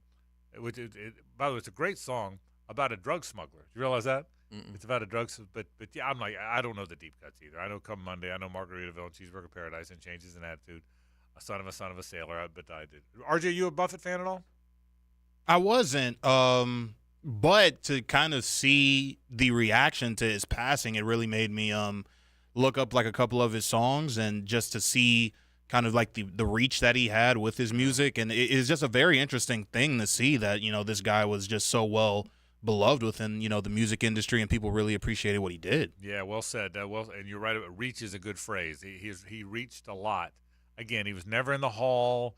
I don't think he was ever the topic of a Kennedy Center honors. I could be wrong about that, but I don't remember if he was. But he was just a guy that everybody loved Buffett. So Jimmy Buffett gone at the age of 76, which really kind of surprised me a little bit. We got Adam Rittenberg coming up in just a bit to talk college football. Back to the NFL a little bit. Peter King has joined the Prisco train and even gives Prisco credit for it. I'm thinking the Jags are going to have home field throughout. What did you think when you saw that? Yeah, I mean, again, it's an argument that we've been talking about for a long time, and certainly then Pete, has written about it. He's predicted that the Jaguars are going to be the top seed in the AFC and convinced Peter King. It all comes back to the path, and we've known the opponents, obviously, since the day after the regular season ended. We knew how everything was going to line up. We knew which divisions were going to be in the rotation, and it just sets up so well for the Jaguars compared to the other contenders in the AFC, because not only are you in a bad division that gives you 6 games, you also are playing the NFC South, which is by far the worst division in the NFC. So, you look at the power rankings and on like Pro Football Talk, for instance, the Jaguars have 9 games against teams that are 22nd or worse. They only have 4 against teams in the top 10. It's just, it leads itself to the Jaguars may not be the best team in the AFC, but because of their path, they might be able to get to 13, 14 wins if they're as good as everybody thinks, where it's just going to be hard for Kansas City, Cincinnati, Baltimore, Buffalo to do that because their resistance is so much greater. It really is correct, which is one of the main reason. Again, neither, well, maybe Pete did. Peter King did not pick him to go to the Super Bowl. Well, he doesn't have him winning a playoff game. Right. He's got him losing to the Bengals. I think it was the Bills. Was it I the think Bills? he's Okay. got the Jaguars have the bye, host the Bills, lose. Okay, and then he's got the Chiefs and the Bengals in the other game. Correct. And then I think Pete has the Jags in the Super Bowl, but has he said is it losing to San Fran? Maybe is what I saw. Something like that. I don't remember, but we'll have to see. But I will say, I said this in the early part of the program. I'll say it again. There is this almost surreal feeling that here we go. The NFL season starts in 2 days. The NFL season starts in earnest in 5 days. And the Jags are one of the better teams. Jamal and I were doing the Till the Show, and he asked me how many times have I been able to say the Jags are one of the better teams. So I got to thinking, this is year 25. Of the 20, I'm sorry, this is year 29. Of the 29 years, how many times do I think they've had one of the better teams in the league? I'm not going to put a number on it, just one of the better teams in the league. 5, maybe? What's your, off the top of your head, maybe 5? Mine would be less than that. Or less? 5 or fewer? I mean, I did think in 2018 they were going to be really good again. Yeah. Because I thought the defense was obviously going to be fantastic, and I believed enough in Blake Bortles' improvement to think that they would be really good. I was wrong. And obviously in 99, I thought they were going to be sensational. Other than that. You're talking about going into a season. Going in. But even whether it's going in, middle of the season, end of the season, how many times have they had one of the better teams? 17, obviously, because they almost made the Super Bowl. 99, obviously. That's 2. Are there? Can we scrape together between 96 and 98, 2000? Can we scrape together 3? Maybe not. I don't know. You might not be able to scrape together 3 more. Because those to me all felt like kind of surprising runs. Yeah, so 5 might have been high. Yeah, as far as teams that when they had one of the best. Because there's no doubt in my mind right now, and you're right, we're talking about going into the season. There's no doubt in my mind right now that they're one of the best teams in the league. There's no doubt. I don't think there's any doubt in anybody's mind. You agree with that? I would agree. There's no. So it just almost feels surreal to me. I mean, I'm telling you, Hayes, almost pinched myself surreal that here we go. Season starts in 5 days in earnest. Starts in 2 days. Everybody plays in 5 days from now. I mean, the whole thing, all the TV shows, the NFL Today, and they're all going to be on, and Marino and James Brown, and then they're all Boomer and all doing their thing, and 1 o'clock they're all kicking off, and the Jags have one of the best teams. It almost feels surreal to me that that's where we are. And it's not just that they might have one of the best teams; they might have one of the best offenses. Yes, which we just have not. Which has never been the case. Really seen. Yeah, other than really the late 90s, yes. It's never been the case. I mean, so you're talking about basically this wave of Jaguar fans, this first generation. They're going to experience something we think that they've never experienced, which is that the Jaguars are one of the most entertaining offenses to watch in football. Because again, this to me is where this is the genius in their build. And obviously it helped when they fell into Trevor Lawrence. But once you get beyond that, they have 4 weapons when Trevor drops back to pass that I think anyone would have full confidence in him going to. Calvin Ridley, Christian Kirk, Zay Jones, and Evan Ingram. If Trevor Lawrence is throwing the ball to one of those 4 players, you feel good about that decision. It may not work. It may not be completed. But you would feel good about that decision.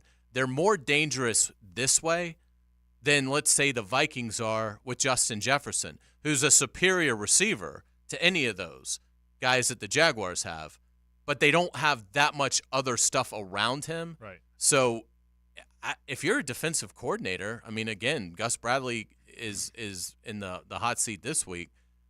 What do you focus on? Right. because they also can run it. They've got at least one back that we know can go for 1,450 yards of offense, and probably two. With a good scheme, with a quarterback that's certainly finding stardom in the NFL and seeing that it suits him. I mean, but that's the majesty of the Jaguar offense, is the fact that no matter where he goes, the ball is going to a good place. And because of that, he's going to be able to fully take advantage of the mismatches. Back to college football. We come back. Adam Rittenberg joins us. This is 1010XL and 92.5 FM. The Frangie Show, live from the Hastings Injury Law Firm Studios on 1010XL. Hit back with Hastings. It's an epic adventure. I don't believe you. Would you believe 24 Delta Force commandos? No. Go behind enemy lines with Jags beat reporter Hayes Carline. How about Chuck Norris with a BB gun? Brought to you by Pella Windows and Doors on 1010XL. I had a question about my insurance the other day, so I called my new State Farm agent. And would you believe I talked to the same person who remembered my name? They said that was called service. And then they asked if my dog Max was over his cold. They called that service too. And then they helped me find ways to save on my home and auto coverage. I asked State Farm what they called that. They said service. Call State Farm agent Margie Williams in Jacksonville at 296-2500. Here's Linda Beaver. Hey everyone, it's football season and we wanted to go to the drawing board to make this year's predictions. Let's compare our two long-haired blonde all-stars. Most touchdowns, best pricing in the market, most passing yards, pays the most for your trade, most receptions, free oil changes with every purchase, Super Bowl champion, wow customer service. I think we can make all this happen. Come see Beaver Toyota in St. Augustine or Beaver Chevrolet in Jacksonville, where you can score big all season long. This is Hayes Carline for QC Kinetics. Does your knee pain keep getting worse? How about that pain in your shoulder, hip, or back? Don't let them tell you steroids and surgery are your only options. Take my advice and call QC Kinetics now. You can turn back the clock by calling QC Kinetics at 904-274-5522. Set up a free consultation at their Mandarin or Ponte Vedra offices. QC Kinetics takes your own body's healing agents, concentrates them in the area where you have pain. You can repair and restore damaged tissue naturally through regenerative medicine. QC Kinetics is the nation's leader in this exciting medical breakthrough, and patients are getting real lasting relief and saying no to surgery and drugs. If you have pain due to injury or arthritis, this is a remarkable option that you need to check out. Call QC Kinetics now to get a free consultation at their Mandarin or Ponte Vedra offices. Call 904-274-5522. Welcome to Otterson Wealth Advisors of Raymond James, where our team is not just a team, it's a vast resource of financial knowledge, with each member bringing their unique expertise to your financial success. Meet Patty Otterson, Senior Vice President of Investments, a Wharton Business School SEMA certified, and our guiding light with over 40 years of experience, leading you with unwavering insight and wisdom. Ready to begin to your journey? Visit OttersonAdvisors.com. Otterson Wealth Advisors, your goals, our expertise. Raymond James Associates, Inc., member New York Stock Exchange, SIPC. So I'm here with Danny Van Sickle, Director of the Electrical Training Alliance. Danny, tell me about your program. Hey, Rick, we're a 5-year electrical apprenticeship. Our students start out making over $30,000 a year, and right now graduate making over $80,000 a year, including benefits. There is no tuition and no student debt. You just have to apply and get accepted. Did you say no tuition and no student debt? You heard that right, Rick. Once you're accepted into the program, your only costs are the books and the course fees, around $700 a year. Wow, that sounds like an amazing opportunity. How can I learn more? Just go to etajax.org. Apply by May 18th. Prepare yourself for the most anticipated season in Jags history with 1010XL's Jags Roundtable. Jeff Prosser, Aaron Beasley, and Mike Duraco. Discuss, debate, and dream about the new era in Duval football. Get the Jags Roundtable where you find podcasts. Brought to you by Kingfish Pest Control, proud partner of the Jacksonville Jaguars. Hey everybody, Mike Dempsey here. So you've heard me make a couple of mentions of possibly starting the Awaken 180 weight loss program. Well, I did it. I spoke with an Awaken 180 coach, and after one conversation, I was in. Not because I was sold, it was because Awaken 180 made sense to me. I'm eating to lose weight. No limiting calories, no taking medications, and no exercise necessary. The results? I've been with Awaken 180 at-home program for 1 week, and I've already lost 9.6 pounds. That's right, 9.6 pounds in a single week. Will I lose that every week? No. know. But I'll be losing between 4 and 5 pounds every week with Awaken 180. And the kicker, this time the weight is going to stay off because Awaken 180 offers free support for life. How often do you hear free for life anywhere?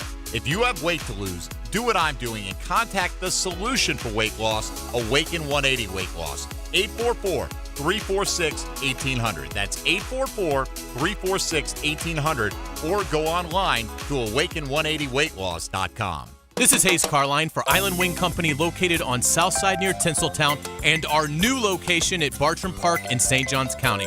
2 great locations offering the ultimate sports bar experience where you can stick to healthy options. Island Wing Company has a wide selection of fryer-free food. The wings are baked, not fried, with so many awesome flavors to choose from. You can also get delicious salmon, tuna, flatbreads, and tacos. With tons of spectacular TVs, dog-friendly patios, and 2 daily happy hours, Island Wings can't be beat. Rick Ballou for Carlson Dental. You know, I've been telling you this for quite some time because it's true. I hate going to the dentist, or at least I used to hate going to the dentist. I had total anxiety, and then I tried sedation. Light sedation for cleaning and deep sedation as well for cavities and root canals. Folks, it's an incredible experience. So don't be nervous. Don't be scared. Go to carlsondentalgroup.com. That's carlsondentalgroup.com for all of your dental needs. Hey, this is Jason with Bueller Air Conditioning. Why do we love to go to that awesome grocery store where shopping is a pleasure? Why do we choose that amazing chicken sandwich where the service is fast and friendly and it's always their pleasure? You see, those brands are a promise. Here at Bueller Air, our team is committed to serving the customer and delivering that same kind of brand promise. Our mission is to be the most trusted brand with friendly and professional service every single time. Give us a call today or visit BuellerAir.com. 1010XL is presented by Farah & Farah, the official personal injury law firm of the Jaguars, protecting you and your family. Call 396-5555. Jacksonville. Let's ring up another guest on the All-Pro Roofing phone line. Time now for the National College Football Report on the Frangie Show. Brought to you by the law firm of Woolsey Morcom. Frank Frangie Hayes Carline with you. We do thank our friends from Woolsey Morcom for sponsoring the National College Football Report, and one of the best in the business is Adam Rittenberg, who joins us now from ESPN.com. Adam, thanks for joining us, man. How are you? I'm doing great. Thanks for having me on. Hey, we've been talking about this like everybody else on the planet, I think. In a million years, I didn't see Deion being this good out of the gate. Now, you've covered him. You did a story about him in March. Were you as surprised as the rest of us were? Maybe you weren't. I was shocked at how good he was and they were. Yeah, I was there in Fort Worth, and it was remarkable to see, a game that unfolded and was so competitive. And really, Colorado was the better team. I don't know if they'll be the better team at the end of the season, but on that day, they were better prepared. They executed. The quarterback was incredible. Shedeur Sanders, Deion's son, Travis Hunter, playing both ways. And I think what's so remarkable is the fact that this team was really brought together only, for preseason camp or over the summer. So they haven't been together very long, but they played relatively clean as a group and, rallied from 3 deficits and took every punch TCU offered and walked out of there with a win. So it's certainly an incredible start. And now it's not just the team of the offseason, it's the team we're talking about during the season, which is incredible. Yeah, it really is, Adam. And Florida State certainly looked incredible the other night as well. What were your impressions of seeing the Seminoles rough up LSU?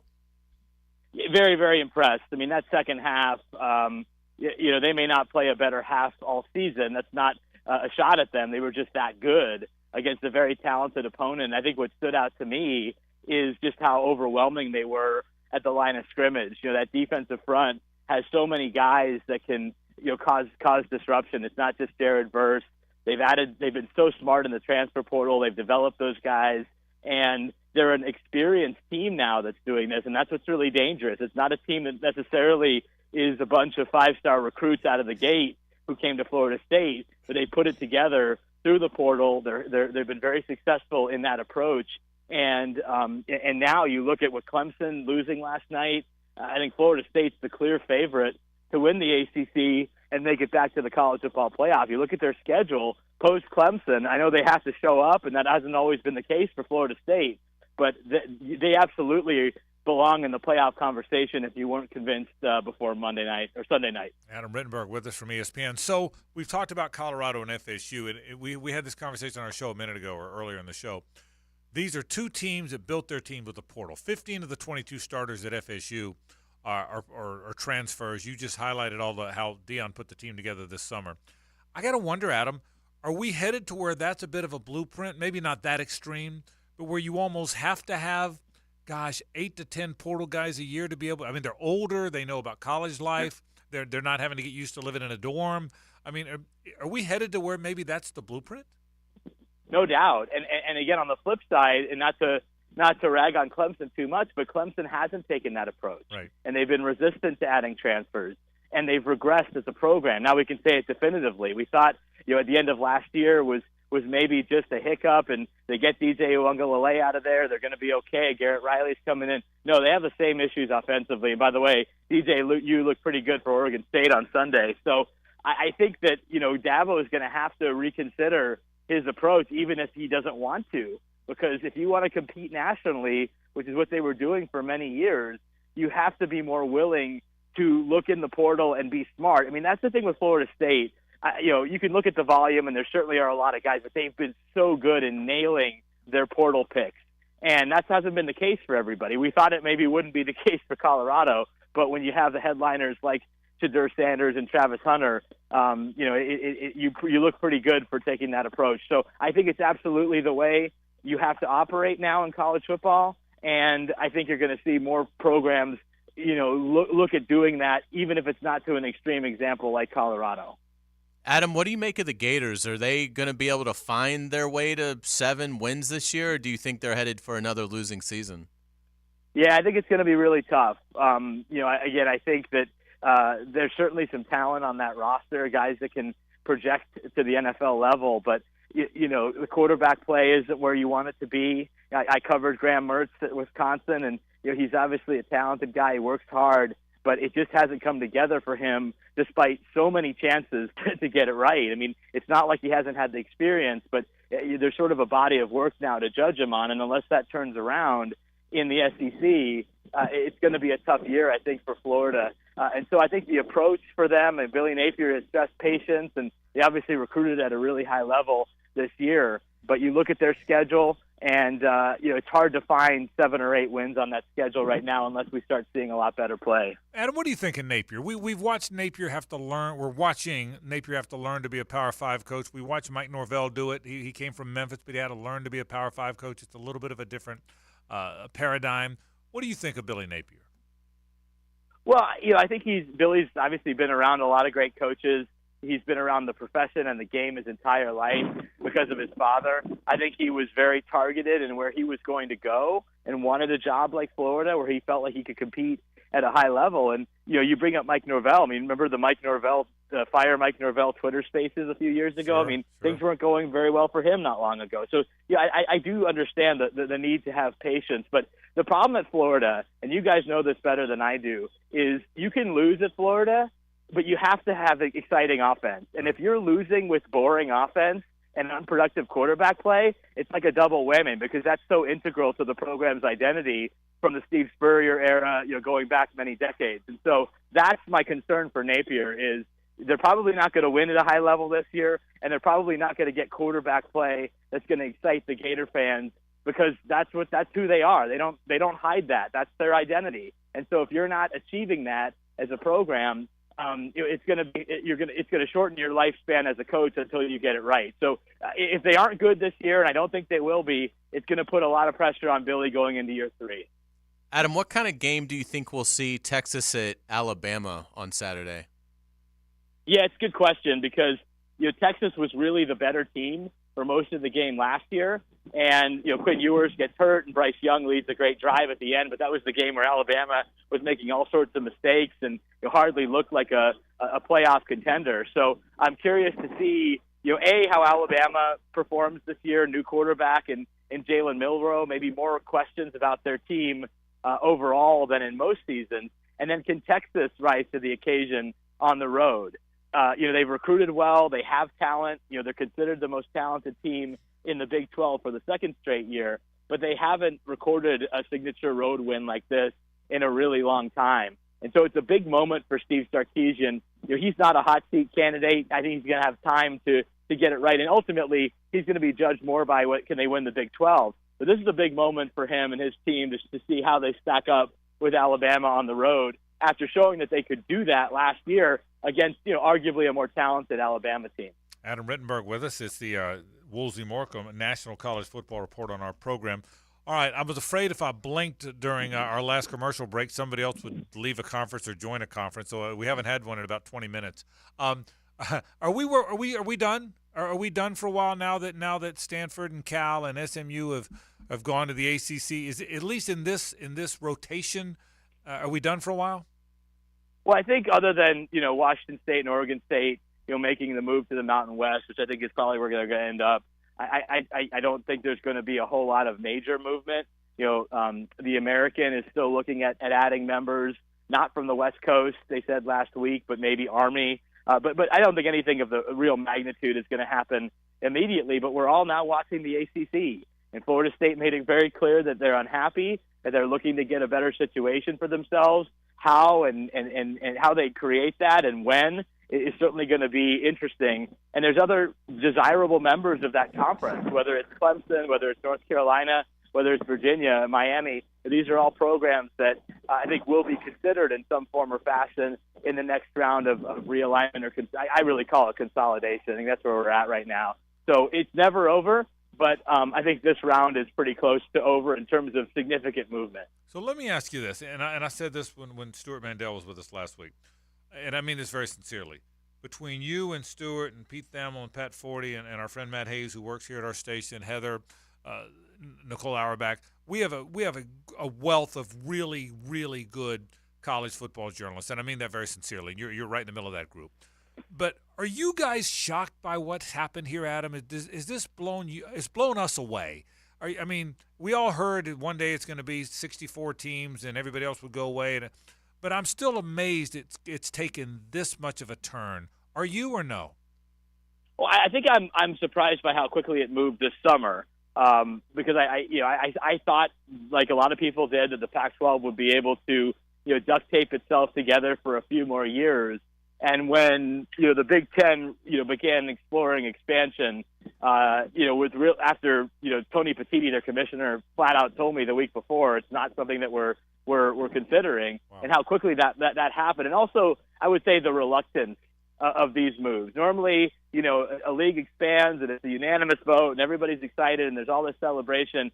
The ACC did not have a unanimous vote. We know that to begin with. It was very hard to get over the line. And the Big Ten, even though it was presented as a unanimous vote, there was a lot of reluctance and disagreement, honestly, in why do we have to add Oregon and Washington right now. So this all feels like a very kind of being pushed into whatever the next iteration of college football and college sports is. And I think that interests me, but also the speed in which it happened this summer. Adam, one game that I'm interested in Saturday, because I think it's kind of two mystery teams, is Texas A&M at Miami. What do you think the state of the program is for both those schools, and what kind of a game do you think we see between those two? It's interesting. I almost feel like as long as it's a high-scoring game, I think both fan bases will be somewhat satisfied. Now, you're never satisfied if you lose, and certainly for Jimbo and A&M, they don't want to lose to Miami. It was one of the teams they actually beat last year in a mostly miserable season. But I think the offenses for both these teams are really in the spotlight, almost as much as the game's result, because A&M was horrible offensively for most of the year last year. Jimbo has to step back, at least seemingly, and turn things over to Bobby Petrino, and coaches are fascinated to see how that's going to work out, given their personalities. And then offensively for Miami, it was a total mess last year, especially at the end of the year. And so Mario brings in Shannon Dawson. Tyler Van Dyke is back. They certainly looked pretty good in their opener against a weaker opponent. And so now can they perform against will definitely be one of the more talented defenses they face all season. I mean, Texas A&M defensively, talent-wise, it was right up there, pretty close, if not at the Clemson, Florida State type level. So Miami's offense with Van Dyke and Dawson calling the plays, they're going to have to perform well in this game to give Miami a chance and ultimately to fuel that optimism. Mario's only in year 2. He's going to have some time to get his thing on track. But for Jimbo, this is big, and it's big from an offensive standpoint given how bad they were last year. Adam, final question. So we have watched this college football world for the longest time, it feels like, be Alabama and Georgia and Ohio State and Clemson and maybe Oklahoma in and out. Well, Oklahoma, even though they looked good the other day, fell out of that group. Clemson looks like they're headed the wrong direction. I watched Ohio State. I mean, that's your neck of the woods, but I was underwhelmed a little bit by this. I think maybe Michigan's past them. What do we have now? Who do you like in the playoff? Is it now? Does the world belong to Georgia and FSU and Michigan? How do you see this whole thing? Well, I think this season it could be, but I always ask, who's capable of winning a national championship? Florida State has always had the capability because they've won. Right. They won as recently as 2013, and now they're back to having that potential. Michigan obviously has been right there. I would not count out Ohio State yet, but they have to perform better offensively. Starting this week, if they got a week 4 game at Notre Dame, they got Michigan at the end of the year, Penn State. They're going to have to be better. I'm curious to see if USC or Washington or Utah or someone out of the Pac-12 can take that step to truly compete at that national level. I think they have certainly the quarterback play and a lot of other pieces to do that. But realistically, college football, everyone kind of thinks this is a new thing. Find me a period of time where more than 4 teams could win a national championship. That's just it's the way it is. And right now, there may only be 1 team that can win a national championship, but they've won the last 2. That's just how the sport goes. But I think there is a decent number of teams that are in the mix for the playoffs this year, the Final 14 playoff. And for Florida State fans, it's pretty exciting because you're back in that mix. And your point's dead on. You're exactly right. In the 70s, it was Nebraska, Oklahoma, and Notre Dame. In the 90s, it was FSU. You're right. It doesn't matter, does it? No matter what era we're in, there's about 4 of them. And you're exactly right. Well said. Adam Rittenberg, great work as always from ESPN. That is our National College Football Report. Adam, thanks for spending some time, man. We sure appreciate it. Yeah, I enjoyed it, guys. Thanks for having me. Okay, Adam Rittenberg does a terrific job. That is our College Football Report, as always presented by Woolsey Morecambe. We appreciate them as well. Back in a moment. This is 1010XL and 92.5 FM. The Frangie Show, live from the Hastings Injury Law Firm Studios on 1010XL. Hit back with Hastings. This is Brent Musburger's Action Update, brought to you by Duck Rooter Plumbing, Septic, and Air Conditioning, proud partner of the Jacksonville Jaguars. Now, here are the latest lines from my guys in the desert. The NASCAR Cup Series will be in action Sunday, racing at the Kansas Speedway. It's the Hollywood Casino 400 and is race number 2 of round 1 of the playoffs. Kyle Larson has already punched his ticket into the postseason, winning at Darlington last weekend in round number 1. He is plus 400 to win the NASCAR Series championship. William Byron, who had 5 victories this season, is at plus 500. Martin Truex Jr. plus 600. Denny Hamlin, who just recently signed with Joe Gibbs Racing, is plus 650. Kyle Busch also at plus 650. This update brought to you by Duck Rooter Plumbing, Septic, and Air Conditioning, a proud partner of the Jacksonville Jaguars. I'm Tony Desiri with your VSiN Action Update on 1010XL. It's time to play Fix That Air Conditioning Problem. What do you do when your AC stops working? Contestant 1? Put a box fan in the window? No, that doesn't really fix the problem. Contestant 2? That's right, just call the Duck. Don't let AC problems linger. Call the pros at Duck Air Conditioning. Commercial, residential, any HVAC issue or project. When you're stuck, call the Duck. 904-862-6769. Frank Frangie here. These days, it's hard to know which companies to trust. When it comes to banking, I trust South State Bank. South State truly values its customers, and they work hard to create meaningful, lasting relationships. I love going into my local branch. I see the same smiling faces I've seen for years. South State is the largest bank headquartered in Florida, so they're able to offer all the banking services you need. You can trust South State Bank. Banking forward. Member FDIC, equal housing lender. Did you know the 2023 Honda CR-V Hybrid never needs to be plugged in? The onboard system charges the batteries for you. When you think Honda, think hybrid. Good for the environment, great for your budget. Visit your local Honda dealer to experience the CR-V of the future today. Tired of overpaying for tires? Cruise into Tire Outlet for the best selection, best quality, and best prices on the tires you need to keep you and your family safe on the road. With over 40 years of experience and 15 locations across Florida, Tire Outlet is the brand you can trust to perform great service at a great price. Our technicians are ready to do the maintenance and repairs to your vehicle performing its best. Tire Outlet, wholesale prices, premium service. Tire Outlet. Jim Kelly, Warren Sapp, and 1010XL's Pro Bowl offensive lineman Leon Searcy. Hurricane history is loaded with superstars. Find out what you need to know about the Canes on the Performance Painting Hurricane Report on 1010XL. Men, if you're struggling with erectile dysfunction or PE, the medical providers at Prime Men's Medical Center offer breakthrough treatments that eliminate problems in the bedroom without pain or surgery. Listen to a specialist in men's health. I'm Dr. Simovitz. Prime Men's Medical Center offers the most advanced treatments to eliminate ED and PE. 98% of men experience instant results on their first office visit. They're even lasting 90 minutes or longer, regardless of age or medical history. Don't just take our word for it. Call Prime Men's Medical Center now for our limited time offer. Your initial consultation and first treatment are completely free. You'll see instant results right in the office. You'll even get a gift that enhances your performance in the bedroom. All this, worth hundreds of dollars, is free if you call now. 904-664-8217. 904-664-8217. That's 904-664-8217. David Garrard here. Playing in the NFL can put a lot of wear and tear on your body, especially your knees. Southeast Orthopedic Specialist has kept me mobile and ready to tackle every day. Southeast Orthopedic Specialists.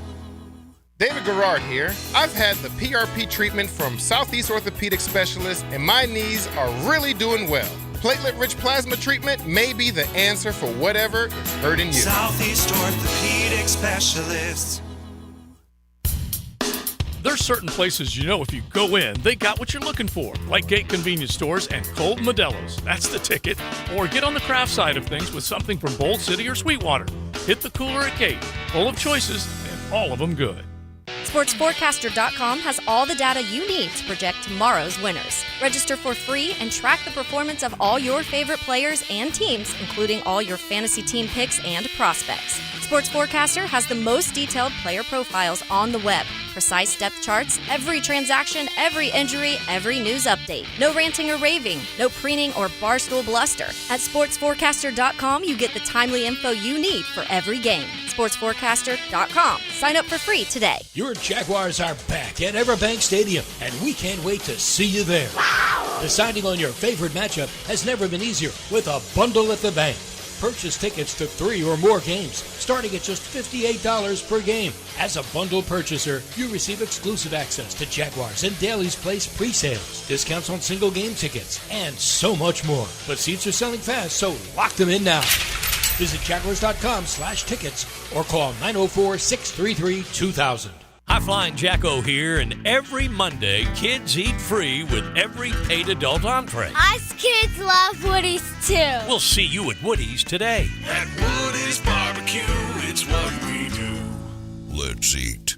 If your lawn is not as green as you'd like, it's time to go orange by calling Orange Environmental Services, Jacksonville's highest quality pest control for over 45 years. Frangie here. I've trusted Orange Environmental to take care of our home's pest control needs for years. With the Orange Shield Protection Plan for your home or office, you can relax knowing Orange Environmental will handle pest control, termite control, and mosquito control. Orange Environmental has been giving Northeast Florida peace of mind from bug problems since 1972. Call them today at 272-3284. This is Dr. Kevin Kaplan, head team physician for your Jacksonville Jaguars. Here's the latest update on the Jags, brought to you by Baptist Health and JOI. The Jaguars open their 2023 regular season on Sunday at the Colts. The Jaguars are 14-14 in season openers. The last time the Jags faced the Colts on kickoff weekend, Jacksonville won the game 27-20 in Jacksonville. With a win on Sunday, Doug Peterson would improve his kickoff weekend record to 5-2. In 4 games against Indianapolis, Jaguars quarterback Trevor Lawrence has a 70.6 completion percentage, the highest against any team in the AFC South. Our game day coverage of Jaguars at Colts begins with the kickoff show Sunday morning at 8 on 1010XL. I'm Andrew Gibson with your Jacksonville Orthopedic Institute Jaguars update. 1010XL is presented by Farah & Farah, the official personal injury law firm of the Jaguars, protecting you and your family. Call 396-5555. Jacksonville.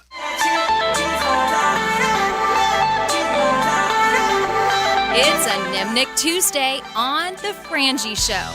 Nimnick, your friends in the car business since 1941.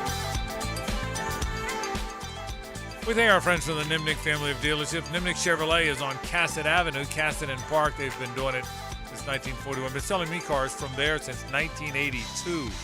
That's where I get my cars. That's where I'm always going to get my cars. And now Nimnick Buick GMC is located on Phillips Highway as well. Two great locations. Always a Nimnick on location. They do such a fantastic job. That is the name to know in this town, I promise you. The Nimnick family of dealerships. Proud to be a spokesman for Nimnick, as I have been for the longest time. Frangie and Carline with you. RJ Saunders as well. Lauren Brooks has the hour off. She'll be back to host Helmets and Heels along with Mia and Taylor. That comes up in just a bit. The story of the weekend, obviously, how well the Noles played, the Colorado stuff. By the way, I being a uniform guy, I even liked FSU went back to did you notice a change in the uniform? I did not. They got the stripes off the sleeves. Oh, okay. It was real subtle. I mean, I tell you, if you think about this, and Adam made a good point. I think it was Adam who said it. There was the Fire Mike Norvell Twitter Spaces. That was like a big thing. Like Twitter Spaces is like a roundtable thing. I guess, yeah. I don't particularly know it. But, I mean, we are about a year removed. Now, the LSU win last year slowed it a little bit. It did. But a year and a week. Right. We're a year and a week removed from Mike Norvell on the hot seat. Mike Right. Norvell, a lot of people wanting him fired. A year and a week. Well, and again, we're 10 months removed from a 3-game losing streak that kind of eroded a lot of the momentum from the LSU win. Yeah, it did. Now, they haven't lost since. Right. But even then, yeah. So, I mean, it took some time, but they look sensational. And, I don't think we're going to look up in week 9 and be like, boy, were we fooled by how FSU looked against LSU in week 1. I think the eye test tells me that they're pretty spectacular and are certainly going to be a threat to win the whole thing. And, I mean, it's remarkable. And, again, I think as you look at, again, Florida, that's where you hope it gets to. And it looks like Billy Napier is going to use more of the high school recruiting than the portal. That's been what he's done to this point. But it's, we talk about the big 3 getting back. Florida State's back. Miami hopes to be. They've got a big test Saturday against Texas A&M. And Florida's got to get off the mat. The recruiting's good, but Billy Napier needs to be showing results on the field. They're not going to really get much of a chance to make a positive statement Saturday against McNeese, but certainly are, basically 11 days away from, a game against Tennessee where, look, if you beat the Vols, no one's going to care what happened in Utah. I agree with that. I pulled up the FSU schedule. Southern Miss this week. 30-point favorite. At home. They go to Boston College, who wasn't bad, but they were playing with Northwestern. Was it Northwestern? I don't think. Rutgers? They lost. They did lose? BC lost. They did? Yeah. Oh, okay, then that's I'll find who it was. Why did I think they won? Who beat? I guess it was Rutgers that beat Northwestern. I got mixed them up with Rutgers. Yes, I think that is right. So, but at BC, at Clemson, which is an interesting game. Clemson's not going to roll over. But, dude, after that, it's 3 straight home games. Virginia Tech, Syracuse, and Duke. Duke's better, but then it's at Wake Forest. You called it. The one game. Boston College lost to Northern Illinois. Okay, let me check that then. Check whatever I said, forget it. You might be right. The toughest game left, if it's not at Clemson, might be at Pitt on November 4th. Yeah. Because I think home against Miami, they'll be so ready to play. Miami's not going to beat them. Florida might get it turned around in time, and they're playing in the swamp, but it doesn't look like this year they're going to be able to play with that FSU team. The optics wouldn't tell you that. Correct. I mean, now, again, there's months and months to go before you get to that game. That's right. But still, I mean, Florida has a massive chasm to fill. to have any chance of competing with FSU, even in the swamp. Yeah, well, we'll talk about this. I will tell you this. Going back and watching the Florida-Utah game, I will say what I said earlier, that Kelby Collins and T.J. Searcy and Shamar James and Mitchell, some of the guys they brought in, they've got some good players. I think Florida, I really believe they're young players, so the players he brought in are going to be good players. We'll talk about that in a bit. Before we say hello to Taylor Dahl, let's do this. Now, today's takeaways, brought to you by Key Buick GMC, where our family dealership has been helping families buy vehicles for over 50 years. To me, the takeaway is Florida State, and the difference between Florida State good and Florida State championship level is the trenches, and that's what Florida State, Mike Norvell, deserves a ton of credit for because they have figured it out, and he has built up both of those lines. The defensive front against LSU was spectacular. First and goal at the 1, you turn them over on downs and back them up about 15 yards. 4th and 1 from the FSU 13, tackle for loss in the backfield. I think what Florida State's being able to do in the trenches, the offensive line didn't allow a sack. Jordan Travis able to perform at his high level without a ton of pressure. Could not be more impressed with FSU's beef and their bullies in the trenches. We knew they had playmakers, but to see the big uglies for FSU on both sides of the ball playing at such a high level makes them a title contender. Now let's say hello to Taylor Dahl. Now, the 2-minute drill, brought to you by Tire Outlet. Keeping the rubber on the road with wholesale prices and premium service. Tire Outlet, Jacksonville's largest locally owned automotive repair shop. You're welcome. Thank you. I told you earlier you're welcome. I'm saying it publicly now with everybody listening. You're welcome. Thank you so much. Tell people why I said that. The Pirates beat the Brewers for us. Yeah. Now the Cubs are only 2.5 games back from first place. In the Central, there's several games up now for that wild card spot. A little bit of cushion there where I was stressing for a little bit. Still some big games coming up, and they end the season with the Brewers. Their last series is at Milwaukee, so that one I have a feeling will be a big one. We beat Corbin Burns last night. You want us to beat Woodruff tonight? Please. That's all we got is Burns and Woodruff back together. That's My team can handle that, right? We beat them back-to-back a few weeks ago. Yeah. We ended their 9-game win streak also, thanks to Justin Steele just being lights out like he has all year. But, yeah, thank you very much. Are you ready for football? I'm so ready for football. Are you ready? Who I'm do the so Bears ready. play? Who do the Bears play this week? The Packers. We just coming in hot. Well, of course they do. Yeah, why not? Right? I know. Where is it? In Chicago. Okay. So, yeah, it's a stressful one because if I don't know what to expect from the Bears, but anytime they play the Packers, it's stressful. But it's Jordan Love's second start in the NFL, and if the Bears lose to him week 1, it's just going to be not fun. Right? So where will you watch that game? I host like watch parties in Jacksonville Okay. for the Bears You group. do. So we are actually meeting at Island Wing this Here we week go. on Southside to watch Bears Packers. That's They awesome. wanted to because the Packers fans all meet at Colhane's right here on Southside. That's their meeting spot. So all the Bears group was like, let's invade their spot. And I was like, I don't want to fight like Yeah. that. I'm trying to. That would probably make it not as great a day. Yeah, it's not as enjoyable. So you host the Bears watch party. I do. Yep. Got a lot of people. Yeah, so the group is on Facebook. There's like over 200 of us. Not all of them obviously meet every week. But there's a good turnout probably for this weekend because we're not Did you let know down this? yet. Yeah, you're like a star in Bear Nation, aren't you? She's like the Bears star. She's like Jim McMahon. I'm Our own glad. Jim Every McMahon. time I see her in the building, I'm relieved because Look, she's still here. I keep waiting to get the email that Taylor has left us for greener pastures in Chicago. Who's your favorite Bear ever? Probably for me, because I didn't see Walter Payton live. I was born after all of that. But so Brian Urlacher, he was probably my first like true favorite Bear that I can remember just like obsessing over. My Gino Toretta is one of my best friends who won the Heisman Trophy winner at Miami, and he is real good buddies with McMahon. He said McMahon's tremendous. Oh, he's hilarious. He said McMahon follows me on Twitter. Does so- he really? Yeah. He said he's the most fun guy to hang out with. He said he's everything you see. He's all of that. I asked a friend over the weekend if they had seen the Bears 30 for 30, the 85 Bears 30 for 30, and he's like, no, I haven't watched it. I was like, please just go watch it. Like, just if you only watch it for Jim McMahon, just go watch how it just like. It's hilarious. Oh my God, spunky, funky, crazy guy. He's hilarious. But when you're talking just now, Hayes, about Florida State, that game, that'll be the only game that I'll cheer for Florida State all season long. But my immediate tweet was like, go figure, Brian Kelly can't win big games. You still have. Go figure. What's coming up tonight? A lot of football talk. We are excited. So this is Tuesday, so we still have a couple days, obviously, until the games kick off. But this is my chance on Helmets and Heels tonight to get all our picks out there, who we think's winning each of the divisions, who's going to the Super Bowl, what playoffs potentially could look like. We do that every year. We also pick Rookie of the Year and MVP. So we'll have that coming up. A lot of college football talk because that's just in full swing.